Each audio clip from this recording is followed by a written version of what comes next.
Hello, you beautiful nerds. Welcome to the Drunk Banthas podcast, where we talk about sci-fi, fantasy, horror, and all the popular art that we love. Also, we do it drunk. Mostly drunk, though. Mostly drunk. Not wholly. Not fully. Not entirely. Always encouraged, but never mandatory. Yeah, I'm pulling out all kinds of synonyms for being intoxicated. You guys, as you guys know, we weren't here last week. We took a week off in observance of Zendaya's birthday. We always got to celebrate our Black queens.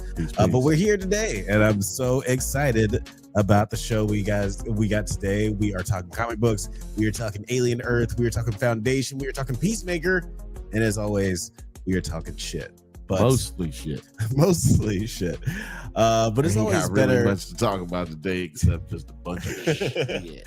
We have so much to talk about, but there's going to be a hefty amount of shit talking peppered in there. He is practically family, but y'all just hate him because he's light skinned. Keith, welcome back to the show. Oh, why? Thank you so much. That's so kind of you. It wasn't Zendaya, but I was definitely celebrating another Black queen last Monday. Yeah. Oh, really? Yeah. You're gonna keep us in suspense. We're not gonna know who this Black queen is. She knows. I'm sure she does. Well, thank you for jumping back onto the show. We got so much to talk about. I'm excited about all of our topics tonight. 2 weeks on each of them. Oh man, it's Say gonna be again, Keith. 47. All right. 82. 93. That sounds a little bit more. I was trying to make sure you were loud enough. Is your microphone on? Just touch it. No, we ain't hear nothing. That was cool. But no tippy tappy. No. Do you hear that? I hear it. All right. Well. And we'll give you a few seconds because we actually do have to pay the bills. First of all, I want to say shout out to the Fifth Bantha. What up, Fifth Bantha? He says, we'll be here for a bit. Been up since 3:45 this morning. Laugh out loud. Actually, there's nothing actually funny about being up since 3:45 in the morning. I don't know why he is laughing. He's delirious. Maybe it's just that the microphone, like you're tapping it, but maybe we just can't hear it. Maybe it's ducking out the tap. I recently had a similar issue on one of my new videos, the Mission Impossible ranking video that I just dropped. I rank all the Mission Impossible videos. You guys can check that out on our Drunk Banthas channel. Right, unfortunately, I did have some technical difficulties where it sounded like I was coming through a mic, but I was actually coming through my laptop mic. So the sound isn't 100%, but it's still a quality video. I think it's still a lot of fun counting down the best and worst Mission Impossible videos. So go ahead and check that out. I'm sorry, I'm laughing because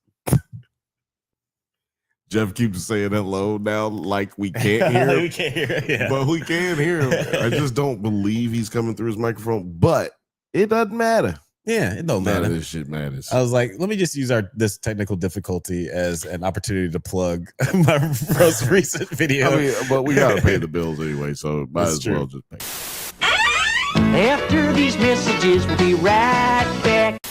Have you ever watched a movie from your childhood and thought it doesn't quite hold up like you remember? Well, then you would enjoy our bi-weekly series, Does It Hold Up? Where we revisit classic genre films with a special guest to help us determine if it is as good or as bad as we remember. It's a whole lot of fun, so you should check it out. Please check out the Drunk Bantha channel. They clearly are ready for being seen at a higher level.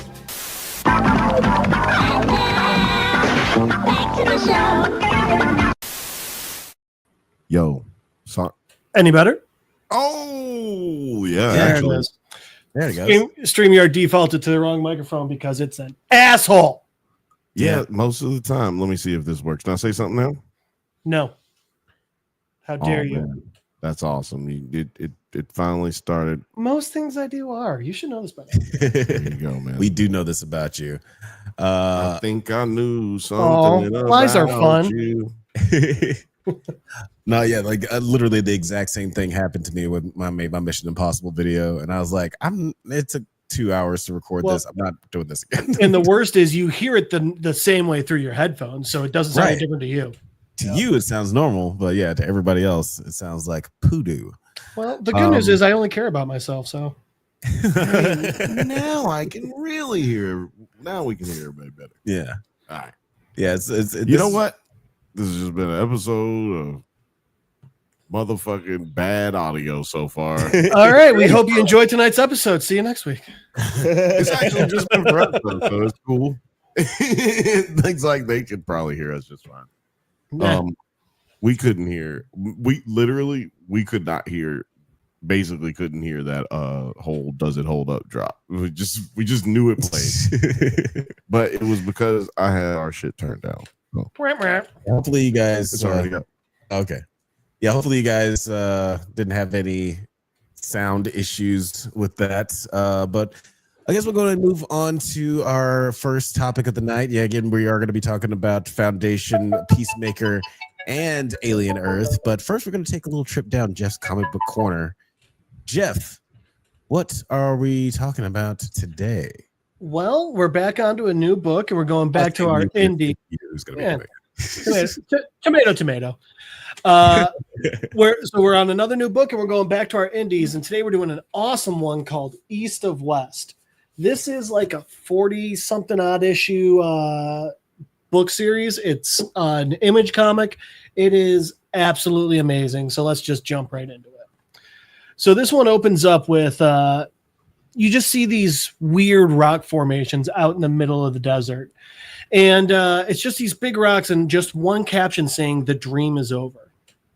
And then we see some sort of, I don't know, like lightning storm. It's honestly, it looks like the Terminator time sphere. And so that goes off and all of these weird triangle symbols light up. And then one of them, starts breaking open from the inside. And this thing starts climbing out of it. And it's a person, but their skin is completely red. And they literally get out and pull what I can only refer to as an umbilical cord attached to their heart. They just tear it off of themselves. I should also mention, I'm going to try and get through this quickly. This is one of the longest ones we've done. It is such an intense book.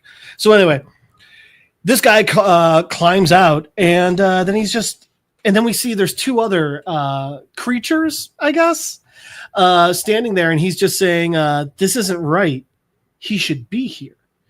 And this is where it gets a little bit weirder because they're clearly all kids too. So anyway, they're confused. They're like, what the hell's going on? Where is he, whoever he is? And they're like, let's find out. So they like scatter trinkets, which are like a coin, bones, eyes.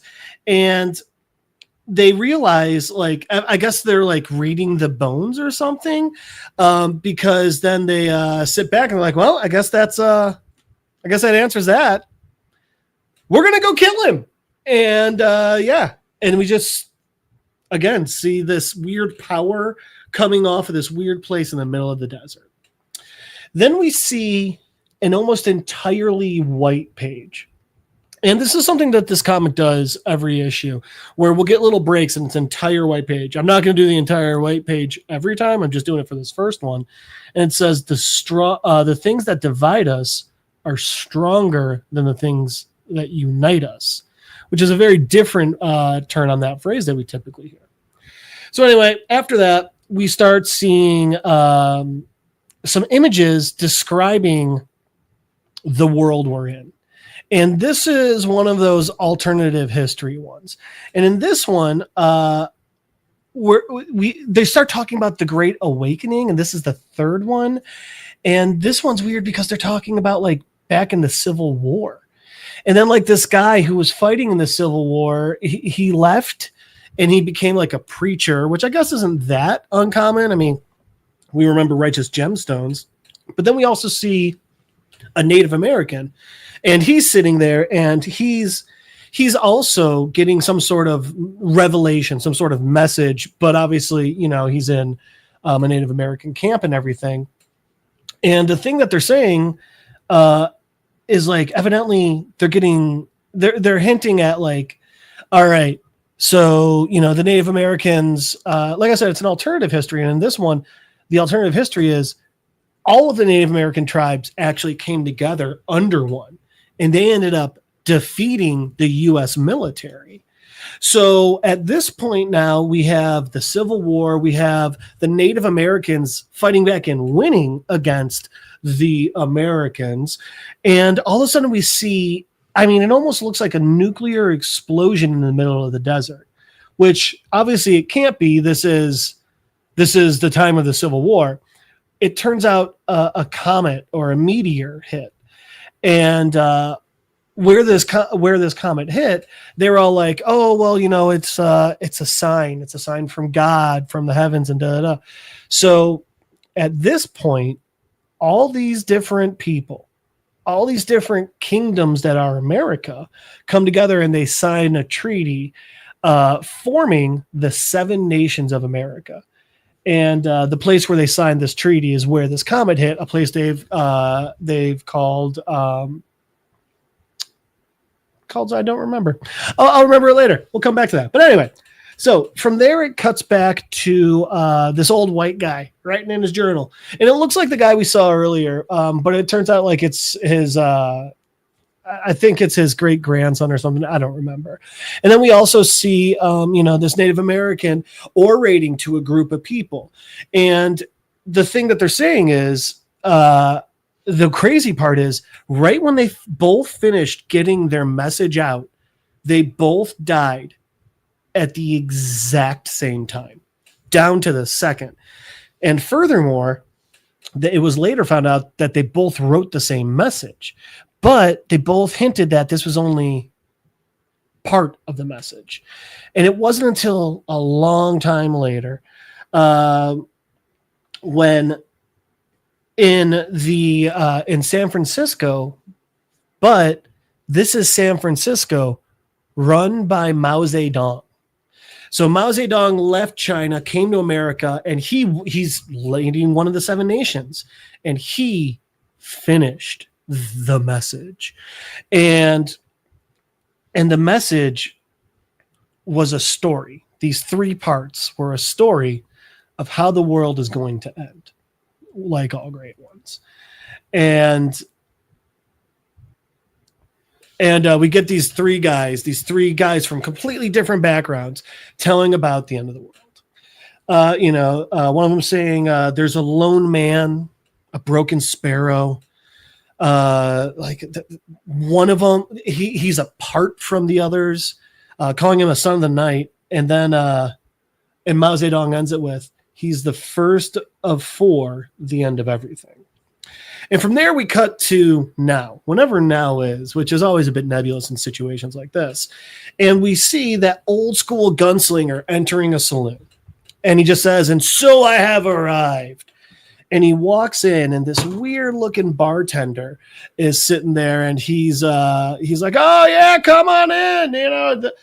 It's the bar at the end of the world. We'll get anything for you. And we see this guy all white, not like he's a white guy. Like I'm very white. He's whiter than I am. And then trailing him are these 2 weird people. One again, all white, and one, obviously black, but with, long white hair and everything. And this guy's like, okay, you can order and you can drink, but those things, they can't come in here. They're not welcome here. And he's like, well, good news. I'm the only one drinking. And he's sitting there and he's like, so all these are for me. So pour them. And the guy's like, all right, here you go. And he gives them, and he goes, the man, this white guy just says, gentlemen, soldiers, to the fall of empires and the illusion of republic. And we see these are all U.S. soldiers, and they are not happy. And so this guy's drinking and he's taking shots. And as he is, obviously the crowd's getting more restless. And the bartender's like, hey, you might want to tone it down. These aren't really the type of people you want to cross. And these guys start talking shit to the white guy's companions. the hot little lady, and then this big brooding guy, and that was a mistake, because this white guy, the guy who the story is clearly about, this desperado, he just stands at the bar drinking, and we just see sounds, onomatopoeias trailing behind him as blood and gore tears through the air and people are screaming. And this bartender is sitting there and he's like, oh my God. No, that was the right one. Yeah. And the bartender's, he can't look away from what's happening behind him. And this white guy, this cowboy is just like, there's a bunch of different things to fear. The times are scary. That's scary. But you know something? Fear is real. And he says, now look at me and you'll see something worse. And we see the only like color in this guy is his eyes, bloodshot around these blue irises. And then it cuts to this scene where it looks like the same guy, but instead of white, he's all black. And one thing you might not notice is in that top part of it, the bartender's in this group, whoever they are. So anyway, cut back to the bar, and literally everyone's dead except the cowboy, his two companions, and the bartender. And they're not just dead, they are brutally dead. And this is where it gets even weirder than it already is, because the bartender, he recognizes this guy. But it's not actually the bartender. It's his eye popping out of his skull saying, you're, and he shoves his gun in this guy's mouth. And he's like, listen, don't say my name. Don't say it unless you want me to show up, because I will. And he's like, I remember you. I remember what you did. This is your one and only chance. And while he's doing this, the woman's like, I don't know, something else is going on here. Something's hidden. He's like, I don't care. I don't care about any of that. And as he's talking to the bartender, he's like, he calls him the hunter. He's like, you thought you could hide it from me? You thought I wouldn't find out? And this guy's just like, it was a job. I'm so sorry. I didn't know. Please, I'll give you what you want. And this guy's like, oh, you can't, can you? And the guy goes, no, but I can tell you who hired me. And the cowboy's like, okay. And the guy writes it down and he hands over this list. And the cowboy just, it's your lucky day, and just walks out. And as he's walking out, the bartender's like, oh God. And she just looks at him and she goes, I would have taken your eyes. And then just follows the cowboy out. Okay. Not terrifying at all. So anyway, outside we see the three of them talking, and they're like, oh man, look at where this is. It's the White Tower. And the cowboy, the desperado's like, whatever, doesn't matter. I don't care where it is. I got to go.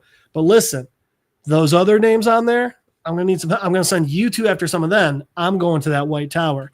You guys won't get anywhere near the White Tower. And they're like, oh, okay. And so they start splitting up. And then this guy climbs on, I guess, a mechanical horse. It looks weird and cool and crazy and cyberpunk.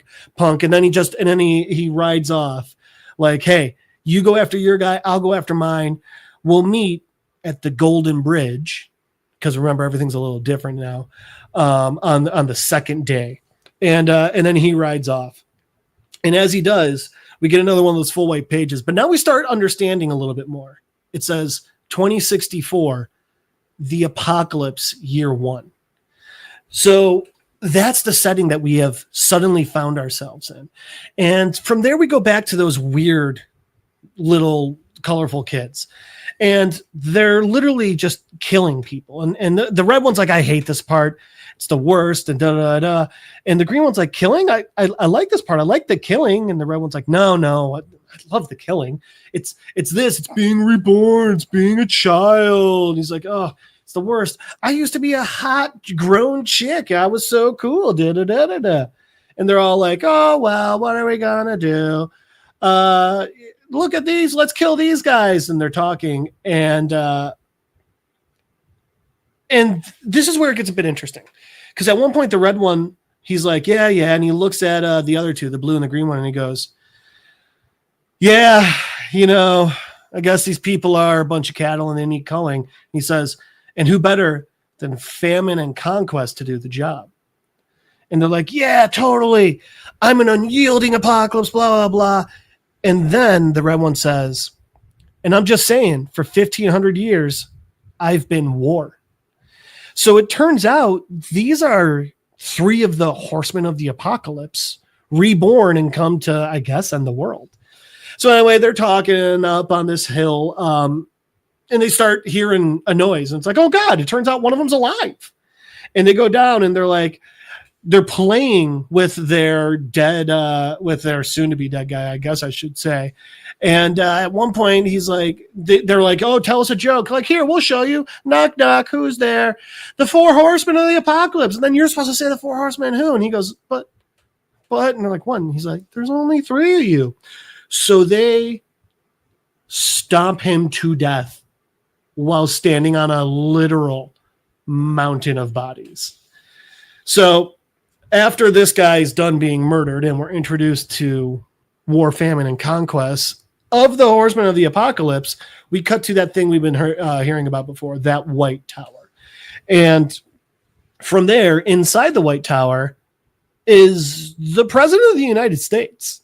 Because it turns out in this time, there's no White House, it's this White Tower. And in there, sitting at his desk, the president is, we'll say, interrupted by that white desperado just saying, hello, Mr. President. And the guy's like, what? How did you get in here? What are you doing? Blah, blah, blah, blah, blah. And the guy's just walking up to him nice and calm. Is like, there isn't a single door I can't walk through if I don't want to.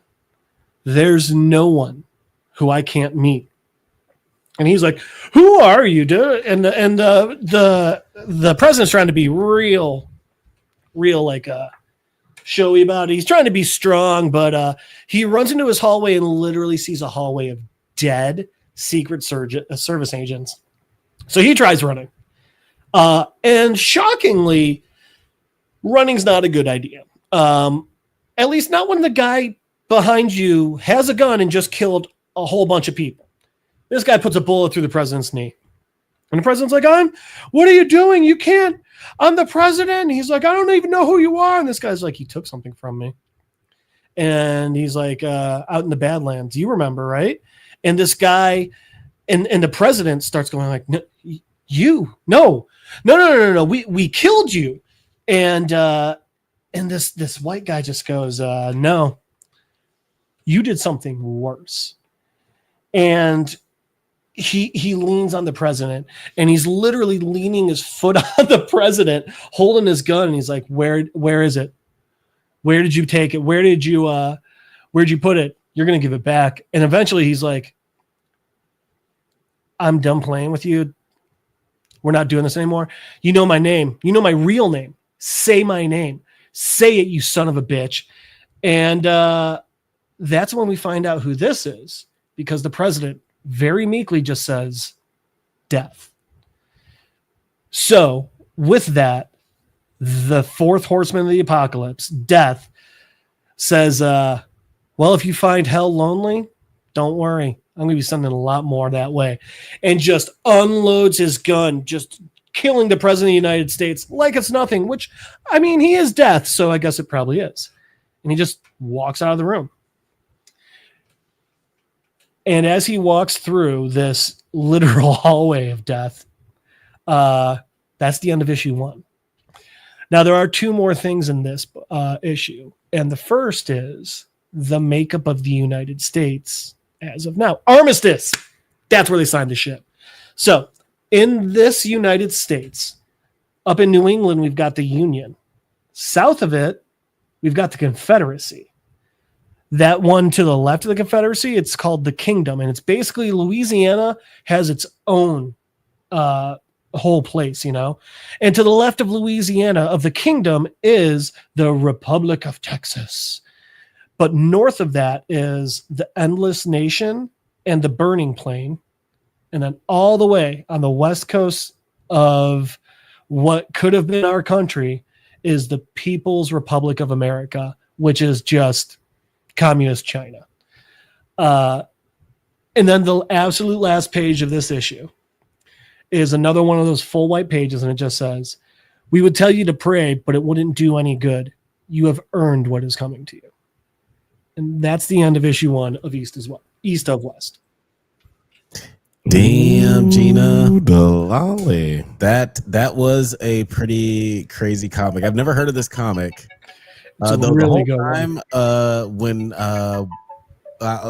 you're reading the like deaths when we found out to be death dialogue, I was just hearing Walton Goggins the whole time. Honestly, even before I really was a Walter Goggins fan, had only seen what's it called? Had only seen Justified, and I was like, I think this is Boyd. I just like speed watched Justified like a couple months ago, and so good. It holds up. Character, yeah, he's a great, like one of the best villain characters in TV history, and also like what a character arc, but a naturally done one. It didn't feel forced. Yeah, I was kind of surprised where they went with him.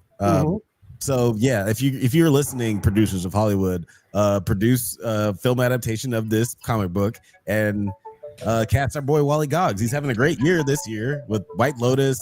I'm just saying, I'd be cool to the Elephant as any of the characters that has a longer time in this book as well. Don't make him the president and kill him in episode 1, please. Can one TV show sustain enough charisma to have Timothy Elephant and Walton Goggins in the same show? I think one already did. I mean, again, like I feel like the internet's just expanded. Technology has gone too far. We just can't handle it anymore. Well, it's funny because I feel like it did a flip where now Goggins is the most well-known, and Oliphant is still an amazing actor that a lot of people know, but it's more like, oh, that guy in that Walter Goggins show is really good now.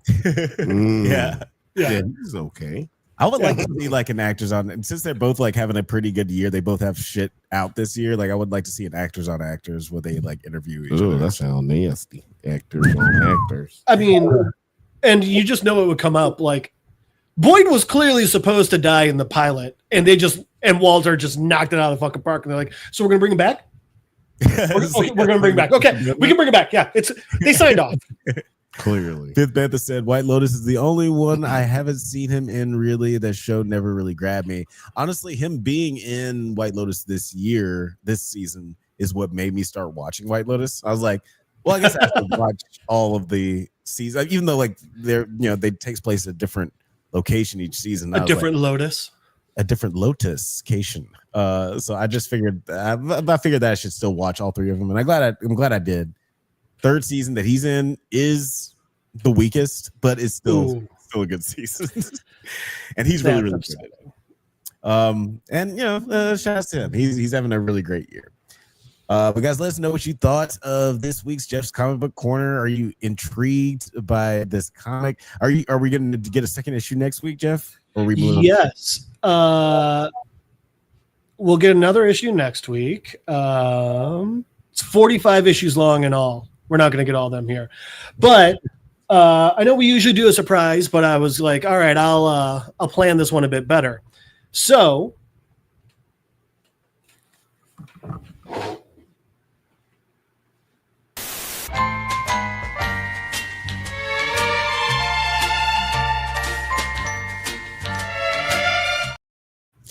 had a little had to have Jeff step away for just a moment. He had to collect some materials. So once I remember where I put it, nope. Yep. All right. So next week, because it'll be the last 2, not next week, but the week after, because it'll be the last 2 episodes of Alien Earth, we'll do Alien vs. Avengers. Yeah. And then we'll have, after that's done, it'll be the last 2 episodes of Peacemaker.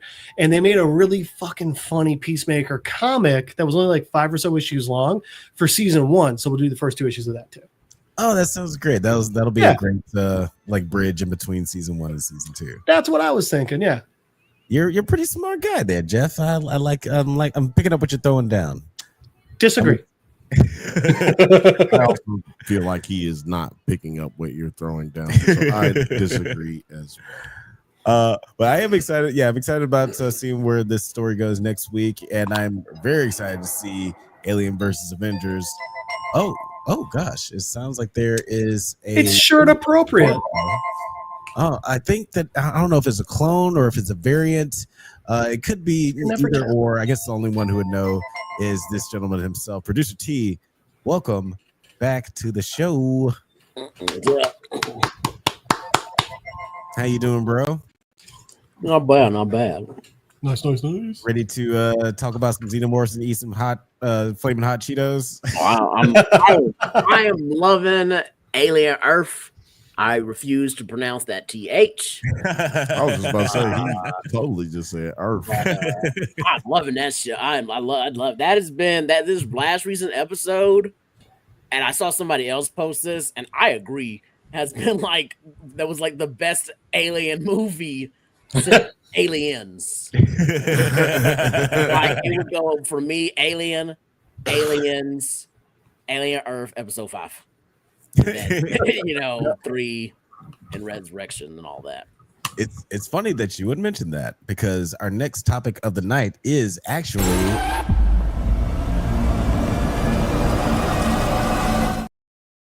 that's right, Alien Earth. We're talking about season Ear 1. juice. We might get a second season. What up, ear juice? I need a What second it season, do? yeah. Shout out to everybody in the chat. Shout out to everybody watching. Go ahead, let yourself be known. Put yourself in the comments. We might do a giveaway tonight. Who knows? But also make sure you like, subscribe. This is a new channel. We're trying to get it going. If you want to go over to Drunk Bantha's channel as well and subscribe, we appreciate you. Nerds at Night, all of it.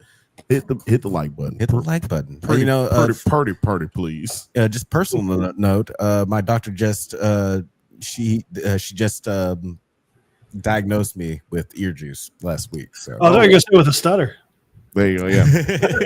I caught like the stutter and bird blindness. It's all. I got a bit of that. I got a bit of that ear juice too. I caught COVID or the flu or something, and my ear. Dude, COVID's been making another round. Yeah, it actually has. Yeah. Shout out to anyone It whooped my ass from probably the haven't. Yeah, my dad got it, and then I got a friend who's a nurse, and she's like, "Oh yeah, it's back." And it's like, "Oh, that's what you want to hear." Yeah, I totally didn't forget that was a thing. not killing old people, so that's a positive. Fifth Bantha said, "I truly haven't enjoyed the Alien franchise or games, but this show goes hard." Wow, you haven't enjoyed any of them? That's wild. I gotta assume he means recently, right? Say, hold up, wait a minute, something ain't right. I mean, I'm assuming recently, but there's a lot of stuff. There's a lot of aliens. I mean, because then when you think aliens, do you also always include Predator? Because I kind of include that for some time. I don't. Hold on. But Hold on. I forgot. Sorry. If you are watching on Nerds at Night, please go to the description at the bottom and hit the Drunk Bantha streams link. Is the Drunk Banthas? Hit the link at the bottom in there. Boom, boom. Move over to the other side because I am going to have to shut this one down on Nerds at Night. So yes, in the future we will our live streams only on the Drunk Banthas podcast channel. So make sure you migrate over to there. We still have like plenty of content on Nerds at Night and Drunk Banthas channel. But just the Drunk Banthas podcast channel is going to be exclusively for the long form lives. So definitely subscribe so you don't miss any updates on new episodes. So pretty much we're gonna be cutting these off in about 30 minutes, but make sure y'all hang out with us over here. Come on over there. Go ahead. But yeah, I am curious. Like we will talk about episode 5, which just felt like like we mentioned is just an alien movie. But we should talk about episode 4, Observation, where Wendy takes up. Wendy wakes up. Should we talk about how Fifth Bantha didn't have a childhood? He's also never seen Predator. What the fuck, bro? What? Next, he's going to tell us he never saw Godzilla or Jaws. What the hell's wrong with you? Next, he's gonna tell me he hasn't had sex with a woman. Well, I believe that. This is the perfect year to watch Alien and Predator for the first time. Do yourself a favor. We're good. We're getting Alien. Watch all of it. Yeah, we got Alien Earth. Actually, if you don't have the ability to watch the Disney Channel, because like Disney Plus has got all of this shit. It all now. But if you ain't got that, you do have YouTube, so you go check out the Does It Hold Up episode of Alien versus Predator. Maybe you don't need to watch all of these movies. Maybe you just need to learn. To paraphrase Talladega Nights, I'm Ricky Bobby, and if you haven't seen Alien Predator, then fuck you. That's what I'm saying. So Predator counts sometimes because we got Alien versus Predator. You got two of those. Yeah, well, I'll say this: if nothing else, Fifth Bantha, at least go watch the first 2 of each. Yeah, exactly. Watch Predator, Predator 2. Watch Alien, watch Aliens. Yes. You know what? Stop. Okay, yeah, that's fair. I do think that Predator has more good movies. That's not good enough. I do think the Predator franchise has more good movies than the Alien franchise, but I don't know. I feel like there's less right? Predator movies though. Like if we get rid of Alien versus Predator, then there's only been Predator, the second Predators, and the there's Predators and Prey. And now Prey. Prey was awesome, by the way. But that came out kind of recently. While with Aliens, you that had was lockdown, 4 of them before 2005 at least. Oh yeah, came out. The had Prometheus and then Prometheus 2, whatever they call that one. Everybody forgets about The Predator, directed by one of my favorite directors, making one of the worst movies. Oh man! And you know what? I like that one. It was stupid and it hit all the points of the Predator movie for me, though. Oh yeah, which one? I haven't seen that one. The Predator. It came out in 2019. It had like Keegan Michael Key, like an all-star cast. Wasn't Thomas Jane in that? Yeah, Thomas Jane was in it. That's the fake one to me. Also, and I think this is important. That's the one with Wally Goggs. No, that's not the one. No. Wally Goggs Predators with Adrian Brody. That was good. And I think this is important. Terry, the first 4 came out before 2000. Oh, before 2000. I was trying to just kind of give it some anyway. So before 2000. So Resurrection, I feel like Alien kind of like you got choked out of Alien real quickly because they made them in succession. Mm-hmm. Yeah. While with Predator, they took a long time for them to make a new one. Film Age says the Predator was garbage. Yo, oh yeah, I don't know why people liked it. It was what did you want from it? It had the action stars in it. They had good comedy. They had good. I thought it was a Predator movie. I wasn't expecting. To y'all's point, I do feel like Alien versus Predator, like it's an interesting point because when Alien versus Predator came out, it seems like that was around the time where the Alien franchise was at its low and people stopped being interested in that. It was PG-13.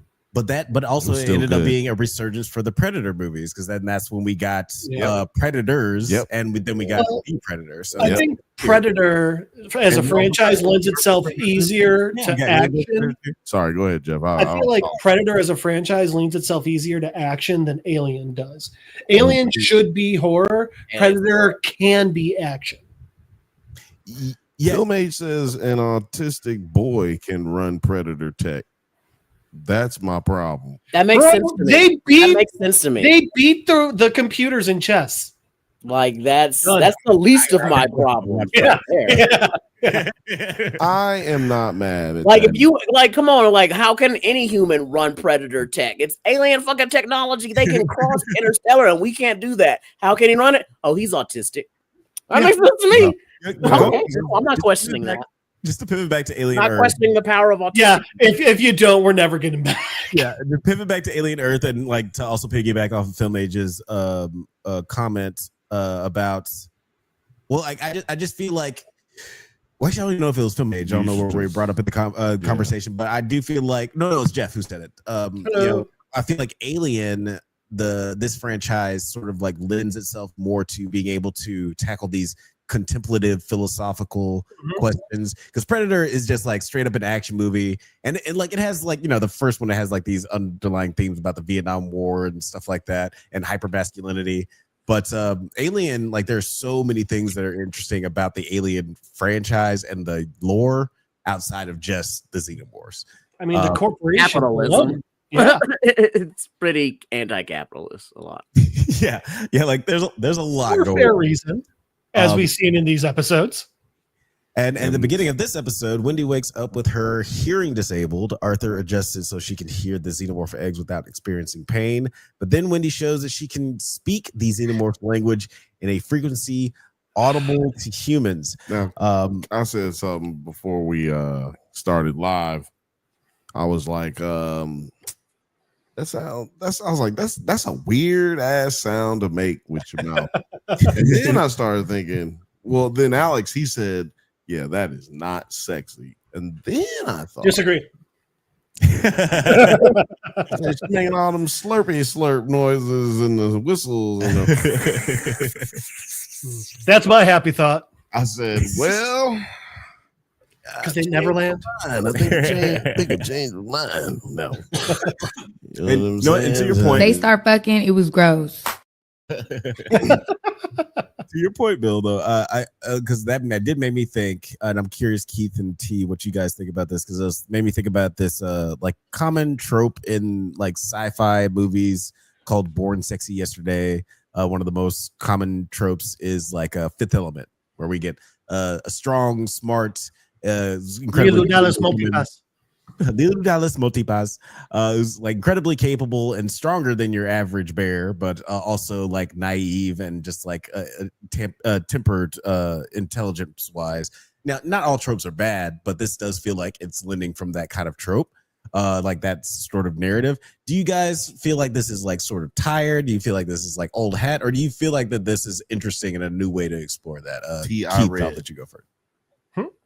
Oh, it was for me, it was one of those things where like sometimes it can work. It depends on the context. Fifth Element, I actually think it makes sense. She's learning the entirety of human history from online Encyclopedia Britannica, one book at a goddamn time. So it's like, okay, that one makes a bit more sense. This one with Wendy, I get that she's a kid and all, so like, all right, but like, I don't know. Honestly, the part that annoyed me with this one was she's talking with them. Really? Maybe I could give you she starts to understand them, but she's actively talking to xenomorphs now.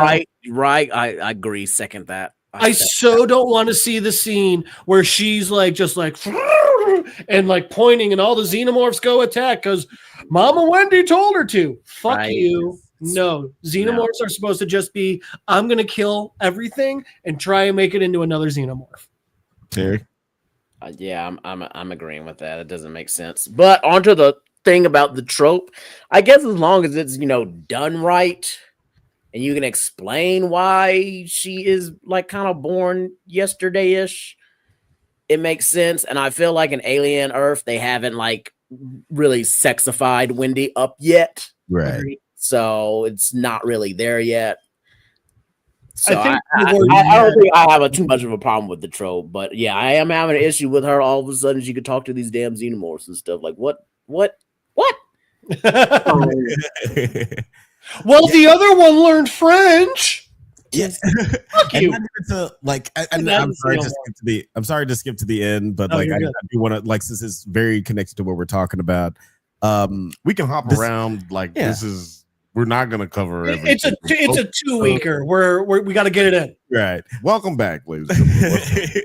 The end of this episode where we do see Wendy have this moment with the newly born xenomorph that bursted out of her brother's lungs. Which I got to apologize. I thought it was a liver. You guys were right. It's a lung. Yeah, it was a lung. And it's a baby. It would have made more sense that it was a liver, because, well, actually, I'll get into that later. Yeah, but anyway, I always thought it needed to be their stomach or some shit. That also would have made sense. Yeah, but go ahead. I thought that like this was interesting on the one hand, whereas like we don't see these xenomorphs in behavior that's not completely antagonistic and belligerent. Most of the time, they're just always violent, but. On the one hand, this was interesting seeing like them in a different light and seeing seeing Wendy be able to have this rapport with it. But it also kind of felt like Chris Pratt with the Raptors in the Jurassic World movies. Is like this seems. Thank you. Yeah. But I'm teetering on the fence. Like I don't know. How do you guys felt about the ending? Like considering what you guys said about earlier in the episode. Not honestly, you're gonna have to remind me of the ending. Was the ending where she did the snake charmer bit? Mm-hmm. Yeah, that's right. She pulled out the flute. No, thank you. Again, I was just like, it was just okay. I get it's a sci-fi story. I get there's already the suspension of disbelief. You took it too far. And also just like I get that they're changing things in this. So one of the things that I don't like is like evidently they're just acting like Prometheus and Covenant didn't happen, which I don't know why. I mean, like they happened on other planets. You could still anyway, but I kind of felt like they're kind of acknowledging it. The writer director said he's doing it. Hang on, I actually took a screenshot. Series creator and showrunner Noah Hawley confirmed that. Nope, that wasn't it. Anyway, he said he is actively not. He's actively acting like they don't exist. But so like, what was I going to say? Oh, but so like, then the other part is like, okay, so if it is the lung, are we saying that the face huggers and like drop it down your esophagus and plant it in your lungs, which I guess would make sense because the stomach has the stomach acid, but at the same time, aliens and xenomorphs and face huggers clearly don't have an issue with acid. So again, the whole thing was just kind of like, I don't know. I didn't get why it was the lung, because like it goes down. He like puts his little booby thing in your throat, and he shoots the sperm monster looking tadpole xenomorph down your throat. And so I was like, well, that would make it go into your. Well, you ever had go down the wrong pipe? I felt like it was like just sucking up all the nutrients, reverse osmosis style, because your stomach breaks down stuff and pumps it out. So I thought it would be like reversing that whole effect, getting stronger, and then you just pop out and like I'm cool, and then boom, and bust out your chest area. You ain't never had water. You ain't never had water go down the wrong pipe. I didn't have it go down the wrong pipe and impregnate me. Oh, really? Yeah. Yeah. Go to a doctor. It's just like what was the eating off of the lung and everything like, right? I found the quote, by the way. Noah Hawley also confirmed that the events of Prometheus and Alien Covenant will largely be ignored. So I guess that might mean that they still are a part of it in his world. He's just like, well, we don't know. I didn't want to skip this, but in the next episode, the ladies briefing them is like, oh, we got a xenomorph on the loose, and they're like, damn, how big do them things get? So it's like they know the terminology and everything. So that's why I kind of felt Prometheus must have happened, or some other. They've had contact with this shit before. They know what it kind of does. Mm-hmm. Yeah, I just they know well enough to know, be like, hey, don't stand in front of that motherfucking egg. Yeah, right. And then don't stand in front of that bitch unless you want to see something. You'll set up the motion detector, and then it just gets bad. And they use the word xenomorph, and they're like, "Oh shit, we gotta find this bitch." So like colloquially, they know some things. You know what? Forget episode 5. They've mentioned it in episode like 3 or the boy genius. He's mentioned the term xenomorph several times. It's known. Yeah, it's known. They know. I hate Boy Cavalier, by the way. I just want to make sure. Can't wait for him to die. And then later on in this episode, Moro, which he reminds me so much of Yaphet Kotto from the first Alien movie, but Moro, right, he does. It's like the exact same person. Moro pressures into revealing his real name as a sign of trust and asks him to steal a xenomorph egg. And they clearly stopped teaching Stranger Danger in the future. Clearly. Slightly later contacts Moro to tell him it isn't possible to steal an egg, but Moro reveals that he used Slightly's real name to track down his family and implies that he will harm them if Slightly does not comply. He instructs Slightly to find a human and take them to the eggs so they can be infected by a facehugger. Now this sounds harder than his first task. Right? What are we doing here? Okay, instead of taking the egg, I need you to convince somebody who probably in this facility knows what these eggs can do. I need you to make them look at it, and when they look at it, I need you to also hide that body and keep them protected, and then send that whole thing to me. Also, like, they know how quickly a facehugger becomes a chest burster. Do you think you're gonna get there in the hour and a half you have before it's a full-blown xenomorph? I can already see Slightly being like, "Could you go in that room?" And the dude being like, Nigga, no. Yeah, like why do you want? Why would I do that? Now, if you want your family to live, I'm going to need you to get a Mack truck. Every single piece of evidence they have, I'm going to need on that truck. And just for good measure, if you could get all of his money on there as well, that'll really convince me to not murder Mom. And at that point, I'm really hating Morrow. Like, actually, up to like the first, obviously up to like the 5th episode, I have been hating Morrow. He started off, and I'm like, because he didn't save the girl, let her die in episode 1. He's just been relentlessly after these people. And I'm like, who is this ass company nigga? I do not like him. He is such a coon, just do everything he shops to for boss and everything. And then you find his backstory, and we'll go on. Which, fantastically done. Flipped. My opinion on him flipped. Were you about to say something? Agreed. Well, like we do find out something a little disturbing later on, just like another reason why we shouldn't be we should be questioning why putting child's brains into these. I want to ask you a bunch of questions, and I want to have them answered immediately. So Nibs, did that maybe have something to do with what you're about to bring up? Nibs claims that she is pregnant and becomes violent after Dame Sylvia tries to interrogate her about the rescue mission and is unknowingly put under house arrest. Now, I thought that this was like a great performance by this actress.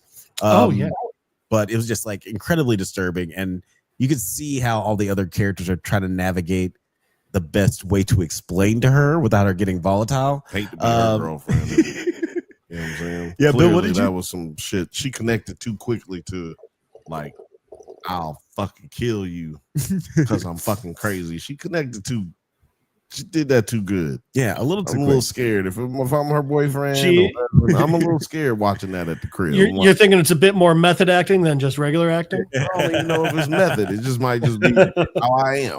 I said I don't want to talk about it, Jason. Oh, I'm sorry. Typecasting. Got it. Yeah. I did think that the therapist, she wasn't reading the room. No. Homegirl said, "I don't want to talk about it." She just kept pressing the issue. But that's like, kind of what she's there for. She's like the psych. You okay?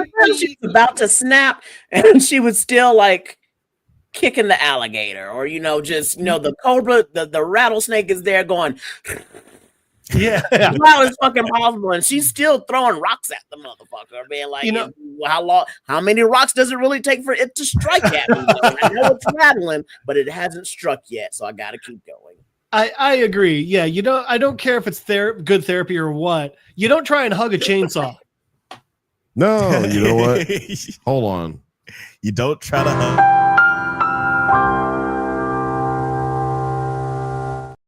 God damn. But also, like, how does she not have just like a little like garage door opener that's just like and freeze?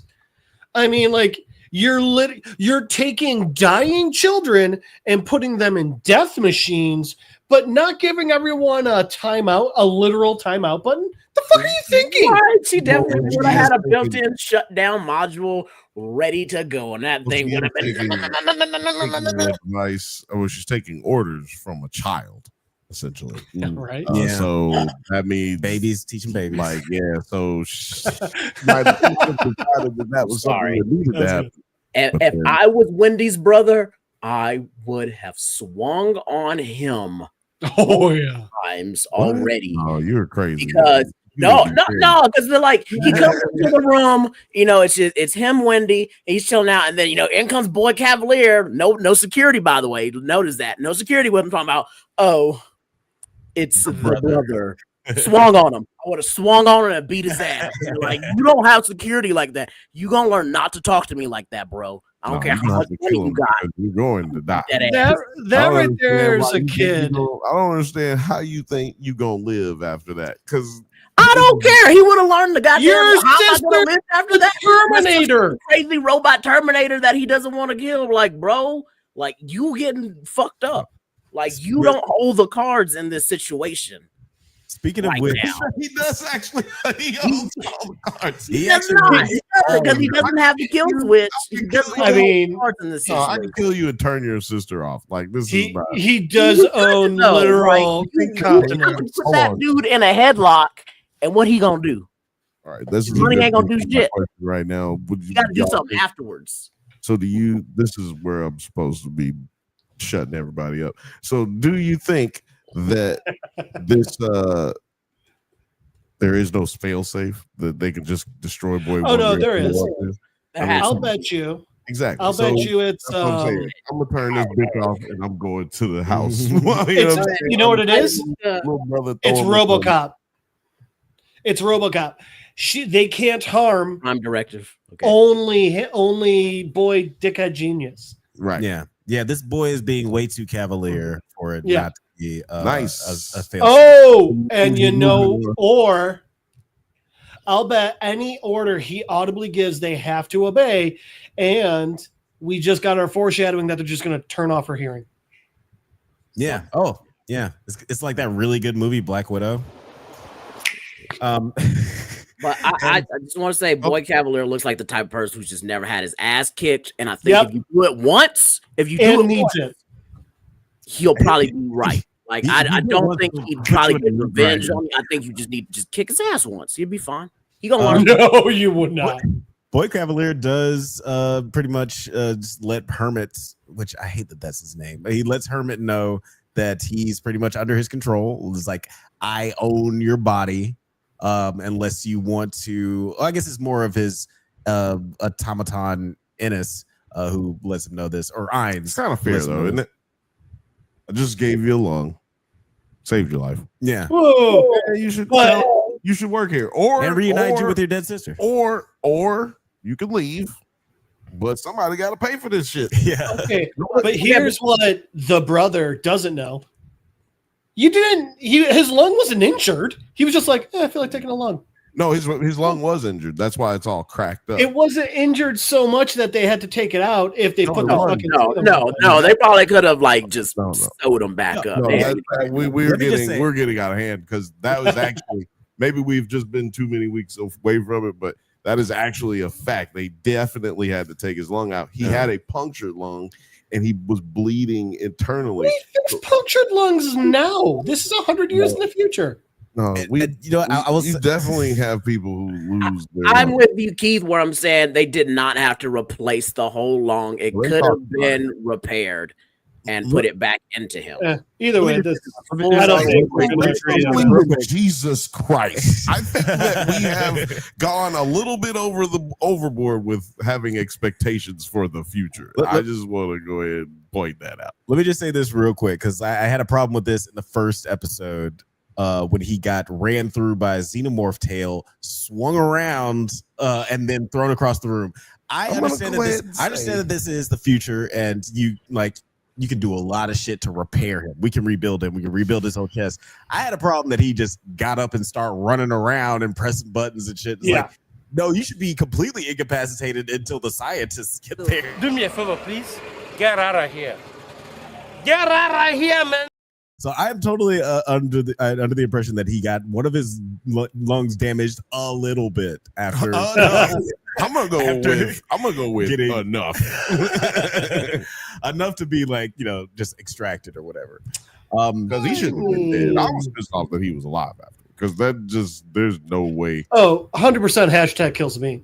Hashtag kill Hermit. Also kill him because he's got a terrible American accent. He does have really bad American accent. Kill yourself.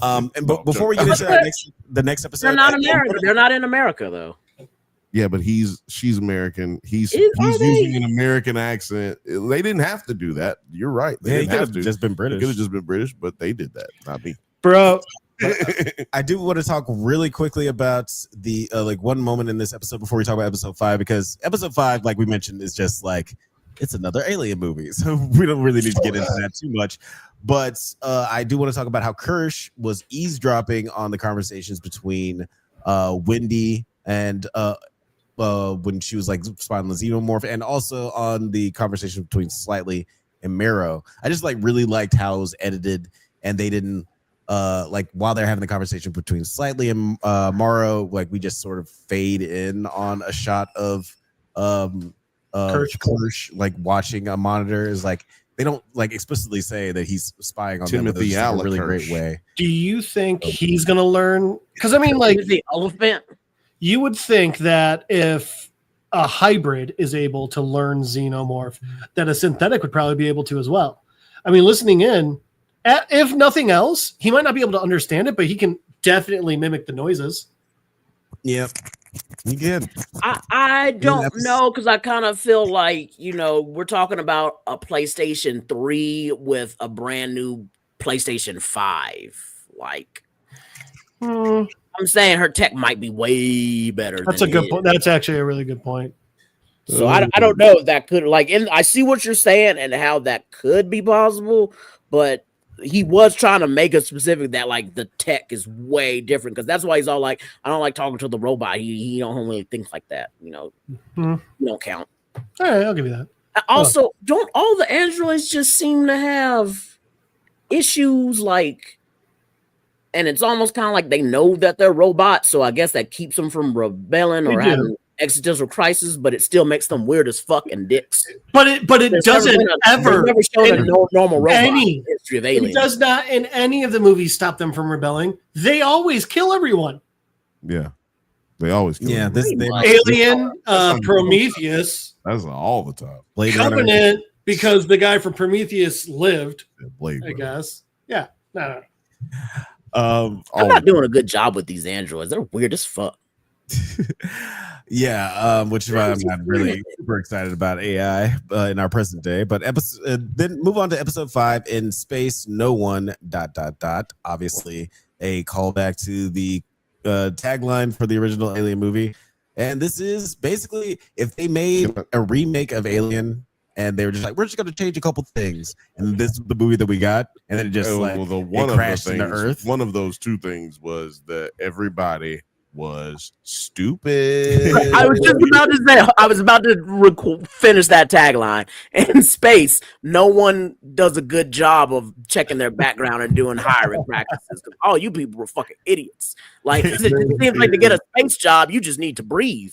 Theory on the internet that We're they done. hired everybody who was dumb because they needed people who wouldn't ask questions. In space, nobody checks your references. Go ahead.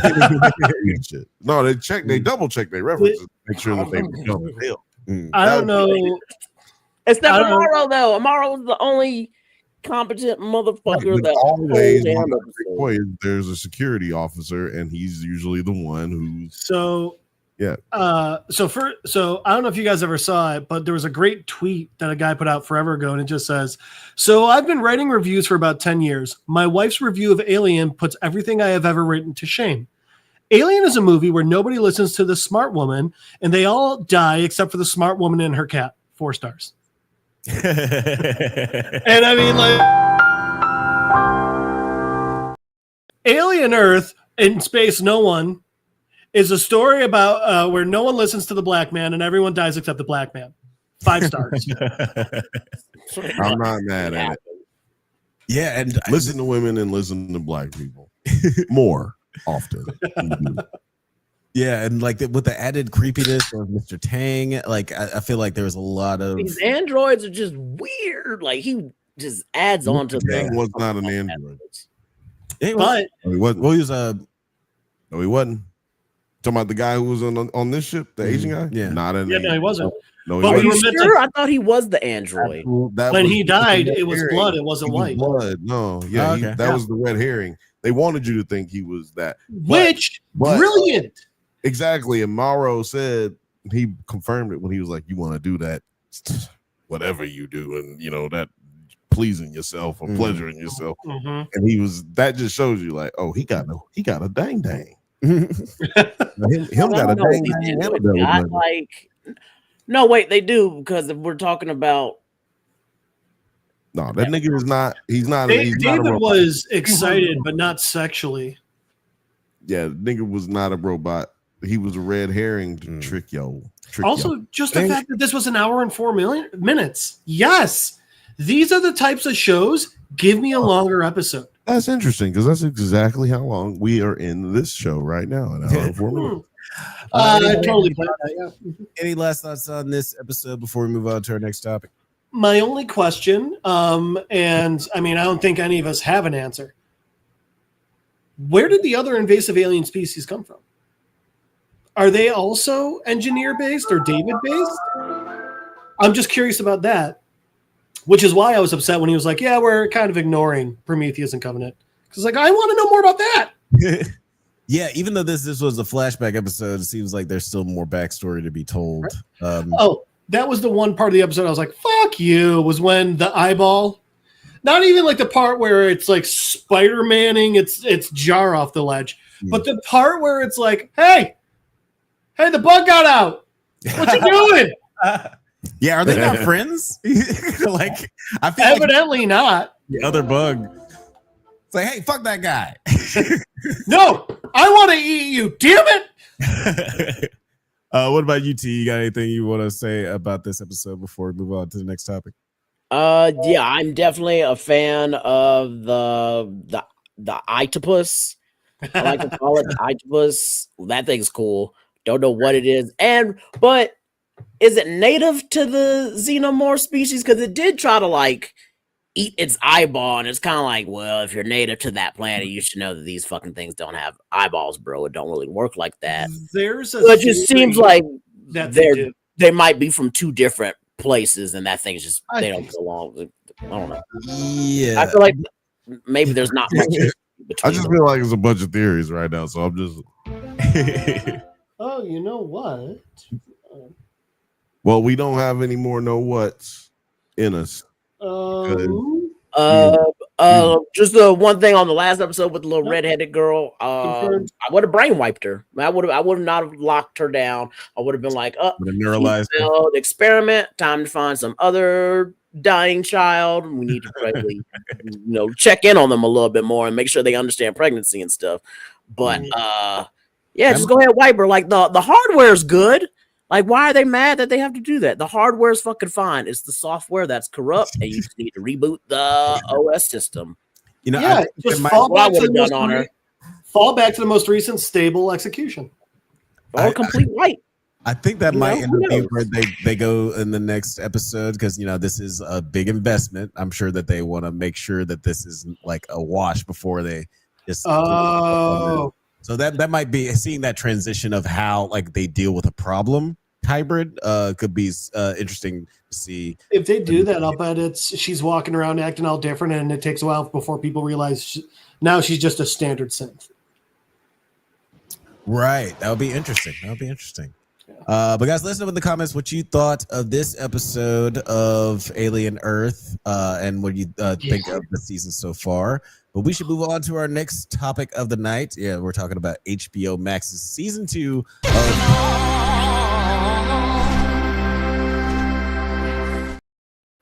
that song's correct. Off.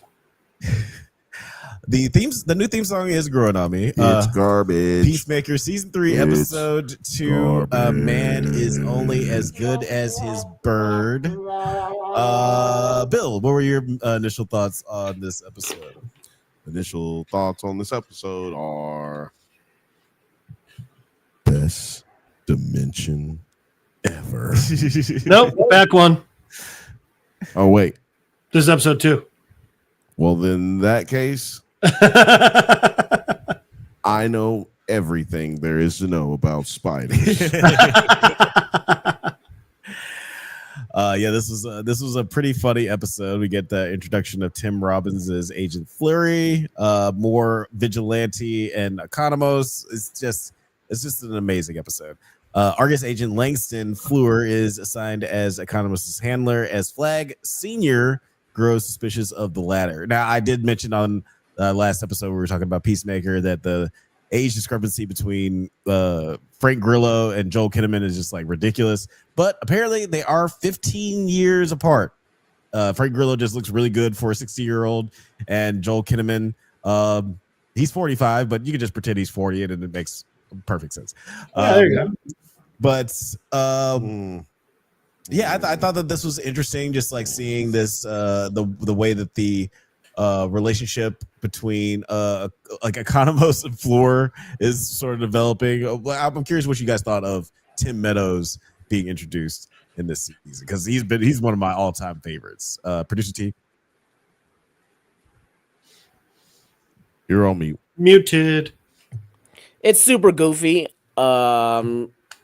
I love he's blind to birds, and I was like, what that and how's that going to be used as his weakness? And then you'd see that he got attacked by that fucking duck and everything, and that duck meta duck.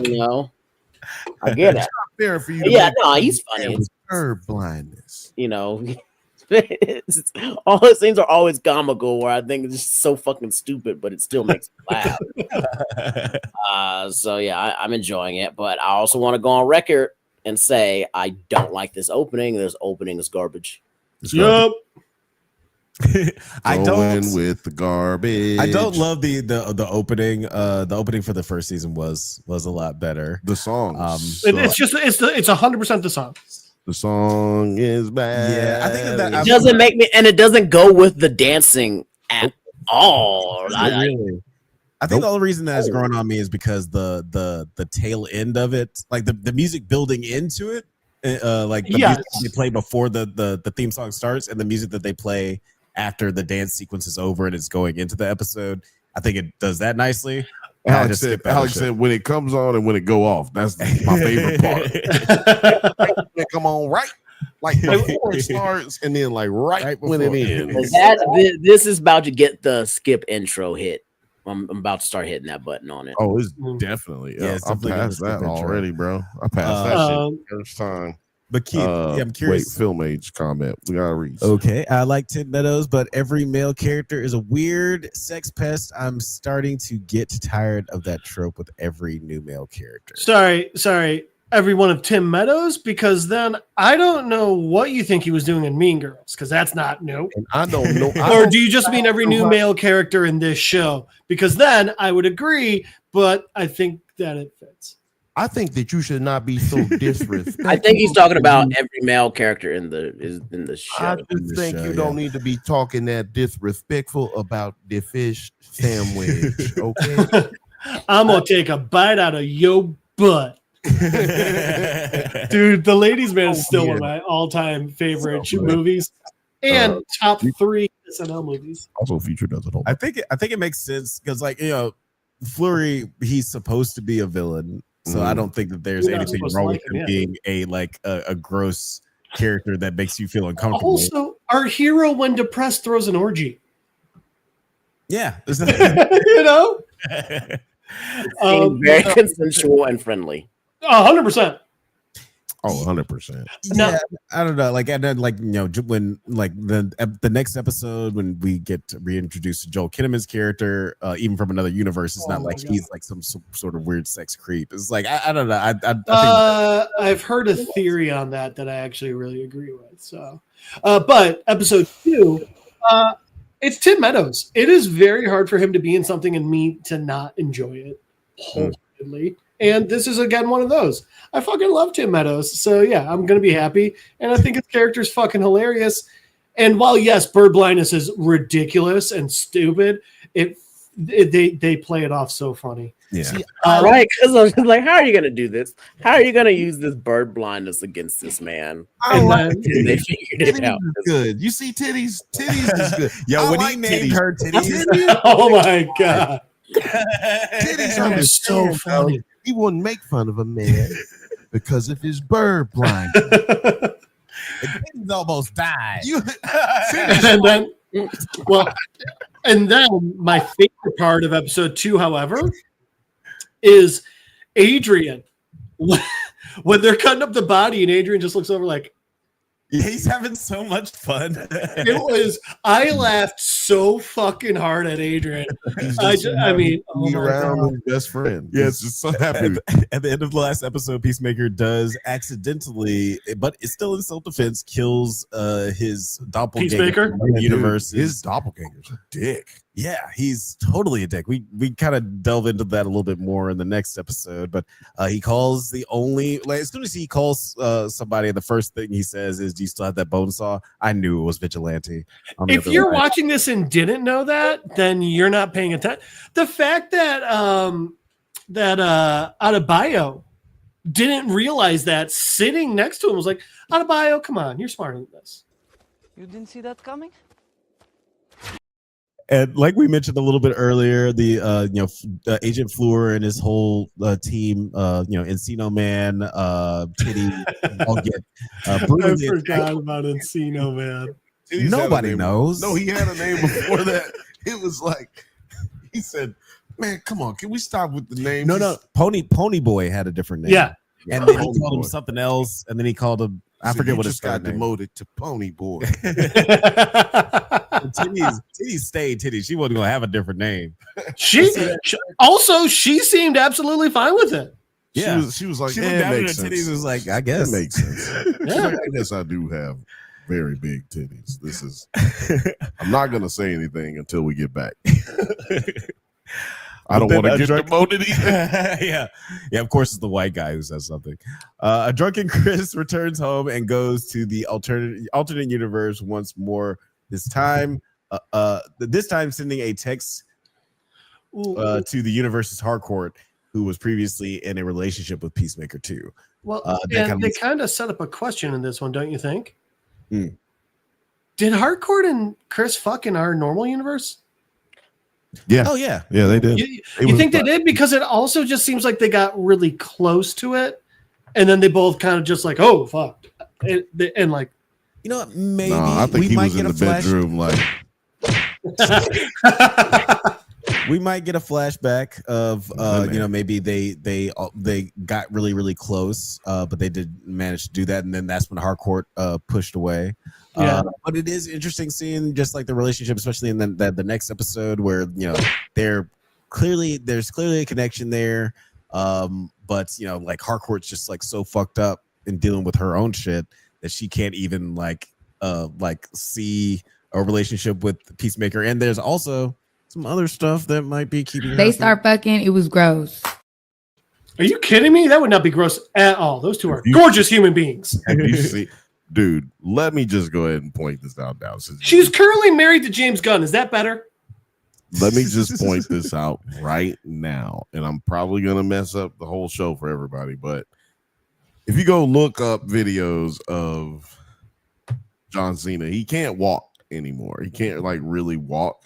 He crouches down and he kind of waddles. Yeah, he kind of his knees are kind of shot and his hips are just blown. Damn. So yeah, because he's a wrestler, ladies and gentlemen. For those who don't know, but yeah, I've seen him doing autographs and stuff. Like as his rise come back to WWE, he's been signing autographs like crazy, doing the events, but he can barely walk, and he kind of does like this. And in this episode and the next episode that we're going to talk about a little bit, he's kind of walking like he's squatting. And in the last, you don't know, maybe one of the notes is Peacemaker always needs to kind of poop. Episode 3, he's kind of like crouched the whole time. Like, it's convenient that he needs to be sneaky in episode 3 as well. He can't walk anymore. All the shots are above him, and like they're waist up. Well, so something in that vein that I wrote down in my episode 3 notes, but I can mention it here too. His fucking hands, dude. They're so oddly large. Yeah. Every time. So I think it was a Spider-Man cartoon when I was a kid, but I remember I know it was a cartoon, and I know there was this kid was drawing a picture of the Thing, and this guy's like, what are you doing? His hands are bigger than his head. And every time I see John Cena's hands lately, I'm like, I think of that.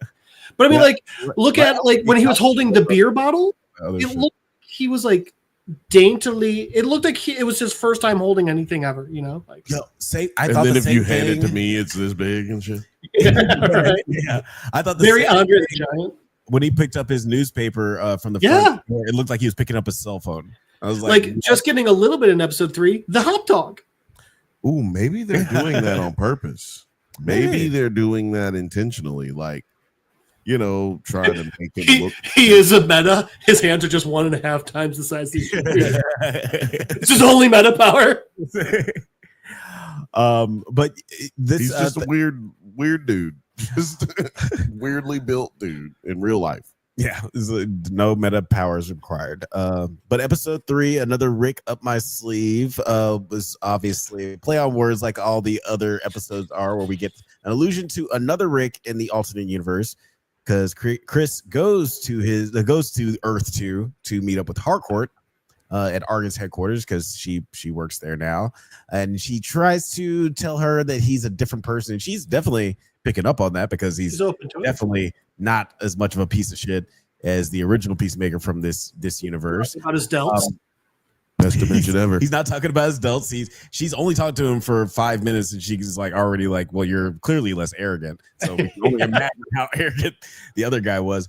But T, I'm curious how you feel, because there's been some theories floating around about how, you know, he's saying how this is the best universe ever. Best universe ever. There's illusions that this might not. Sorry, best dimension ever. BDE. Best dimension ever. There's illusions that this might be a facade. You know, like his dad used to be a racist. There's nothing saying that he isn't a racist in this universe. And something that somebody brought up that I did not notice: no people of color in this dimension. Well, you just stole my point, because that's exactly what I was about to fucking bring up. Like, even if you didn't ask me this, I wouldn't be like, hey, what is y'all's theories on what's fucked up about this universe? Because you know there's going to be a reveal about what's fucked up about this universe. And as I was watching this episode, I was like, you know what I've noticed? There's no people of color. Like, look at all, like, even I was like looking at all the background extras, what really came away. And I was like, none of these background extras have been any people of color. Everybody's white in this universe. His dad was the red dragon, and the only difference is his color is like now it's a blue dragon with his brother. Well, and going down with this universe. The reason his dad is a good guy now is because there's no niggas. Or because everyone else agrees with his philosophy. Yeah, I'm about to say probably a lot of people maybe agree. Or he killed all of them. Yeah, or he helped with it. You know, there's like, this is the Nazi universe. We just aren't aware of it. And I read another one. I read, so I got that, but I also got it's also a misogynistic universe. Like, just the way everyone's talking, like they're always like telling the women what to do and stuff like that. But then also look at what all of the women are wearing. Harcourt is wearing a dress down to her ankles, and every other woman outside of the Sons of Liberty is wearing something pretty fucking similar. So like, what I read was, it's like, yes, it's racist. Yes, it's misogynistic, but they're purposely like, it's there, but they're purposely not focusing on it because they're trying to like, I mean, that's the big twist. It's gonna be the big twist, the big reveal. Is that now here's my question. Yeah. Is he gonna bring Adebayo to the good dimension? That's what I was just thinking. I was like, he's not going to notice it until he brings out a bio, and then she's going to be like, "How did you not notice the third?" Right? They're gonna set up like they're gonna be like, "You're a second-class citizen. What the hell are you doing in this area?" Like, they're gonna say something like that, or be like looking at her, and she's gonna be like, "Why is everybody staring at me like this?" His brother's gonna be like, "Dude, bro, are you back on the pills? What the fuck is going on? You brought one of them in our house?"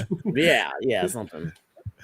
But like we mentioned, the Sons of Liberty. They're this terrorist organization who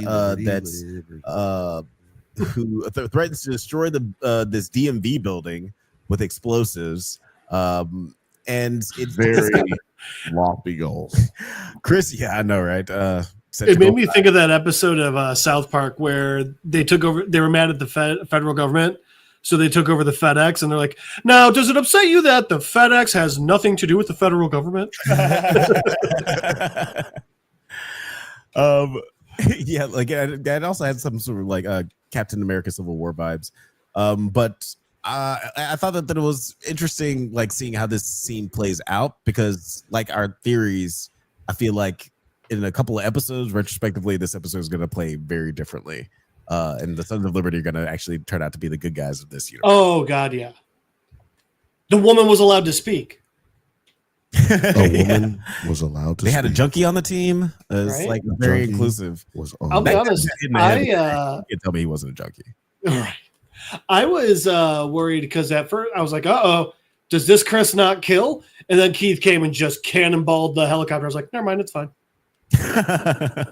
Everything's good. And also his like just like disregard for civilian oh yeah. And that I totally thought like I thought the helicopter blade was going to come flying and take out one of the civilians. Yeah.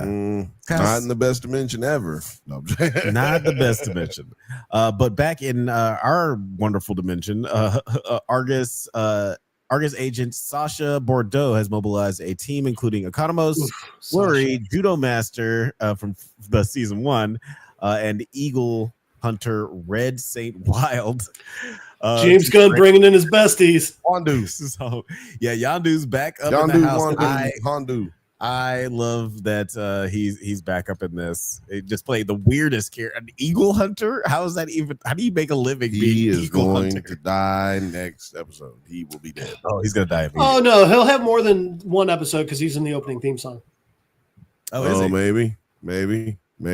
I think he's dead though. I think you. If you play our little promo, he's in that pylon. Okay, yeah, I skip it every time. Yeah.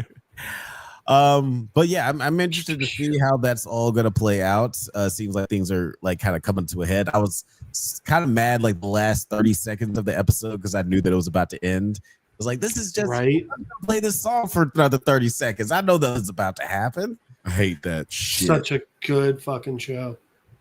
So good. It's a good show. I'm glad it's back. Hate that kind of shit though. Hate that shit. So the two things that my big ones from this one were one, and I got, this is not me, it's all IMDb. Thank you for it.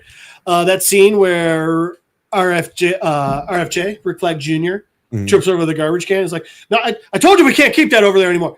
Not in the script. He just accidentally did that. James Gunn's like, we're keeping this. Oh, that's great. Oh, that's amazing. I always love when that happens. Joel Kinnaman, because he was really good at playing this alternate universe Rick Flag. Oh Shout my out God, to it him was for so doing fun. TV shit he had to do. Right? I mean, you know what? I think the type from of actor where at this point he's like, oh, that sounds super fun. I'm fucking in. Yeah. And like But coming up on no, I was just gonna say coming up on like House of Cards, Joel Kinnaman is like he made his bones in the streaming game. He's like, you better come on home, bro. in the streaming wars. Man, first of all, do not ever disrespect Altered Carbon like that. This is what by saying he was on it. No. You said House of Cards. Yeah, because that's where he was on first. No, he was on Altered Carbon first. No, he was on House of Cards first. I have to look it up. But yeah, Joel Kinnaman, great actor. This is back in the streaming TV show world. House of Cards came first. House of Cards. He was in season 2. House of Cards. He wasn't on season 1. Hang on. House of Cards came out in 2013. Altered Carbon 2018. So still House of Cards. But the big part for me was the opening. When we see Hardcore with Rick Flag Jr., I don't know about you guys. Maybe it was just me, but I really thought we were looking at current Good Earth / Earth 2. So then when they end it with revealing, oh, no, this is what happened right before the Suicide Squad movie, I was like, holy shit. That puts such a big, profound change on everything. And furthers the whole, of course, Hardcore is conflicted about feelings for Chris. Yeah. Like it even adds another layer onto her relationship with him. Like, yeah, it's like her thinking that he's like sort of a dumbass. Him. And her just not having him like being her thinking that him. Yeah, whatever. Yeah, her thinking that he's kind of a dumbass and her just like being sort of fucked up. Like, it just adds another layer to that. And I'm to answer your question, when I watched it, I assumed it was a flashback, but I didn't think it was like in a couple of hours Suicide Squad's about to start. Right. That was interesting. Yeah.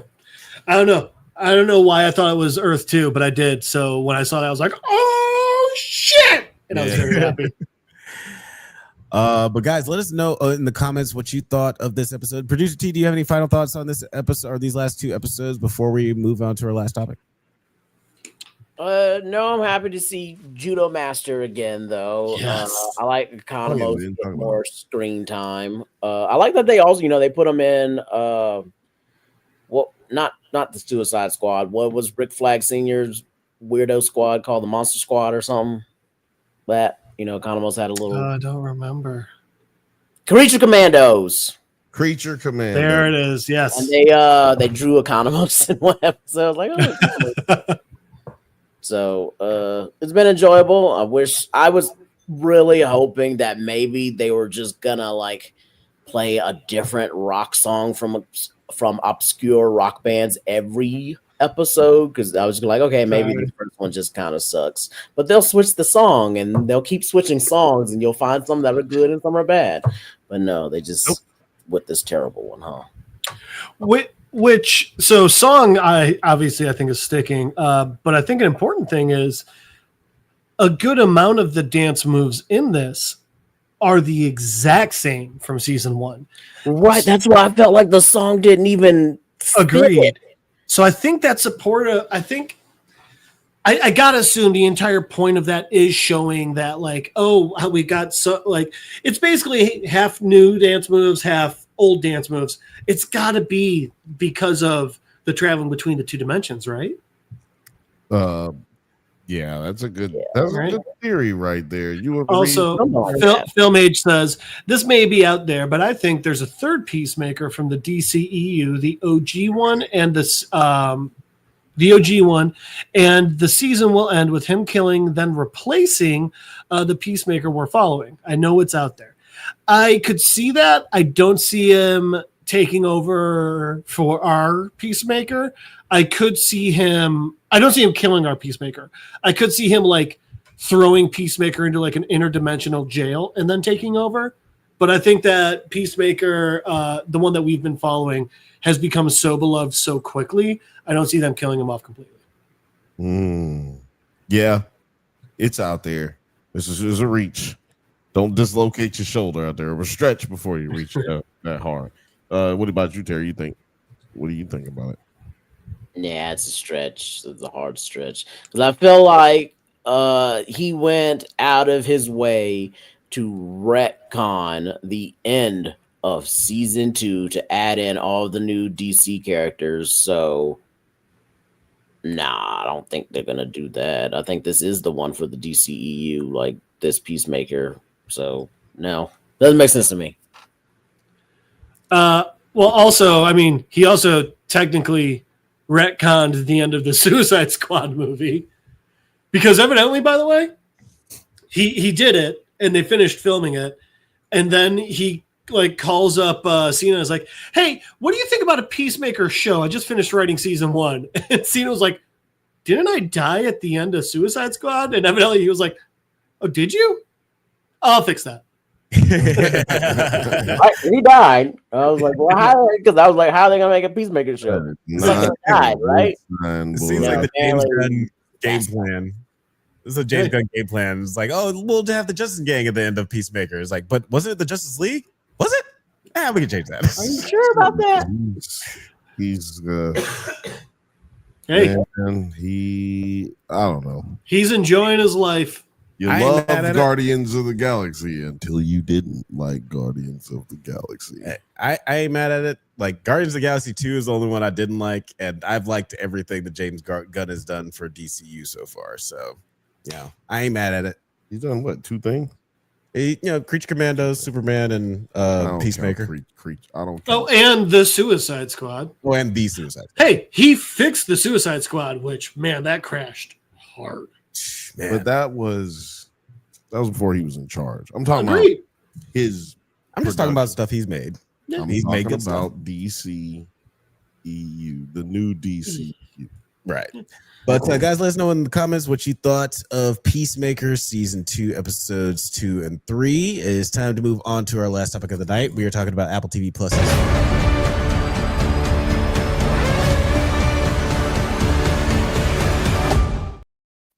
That's right. And I've never heard that song before on the show ever.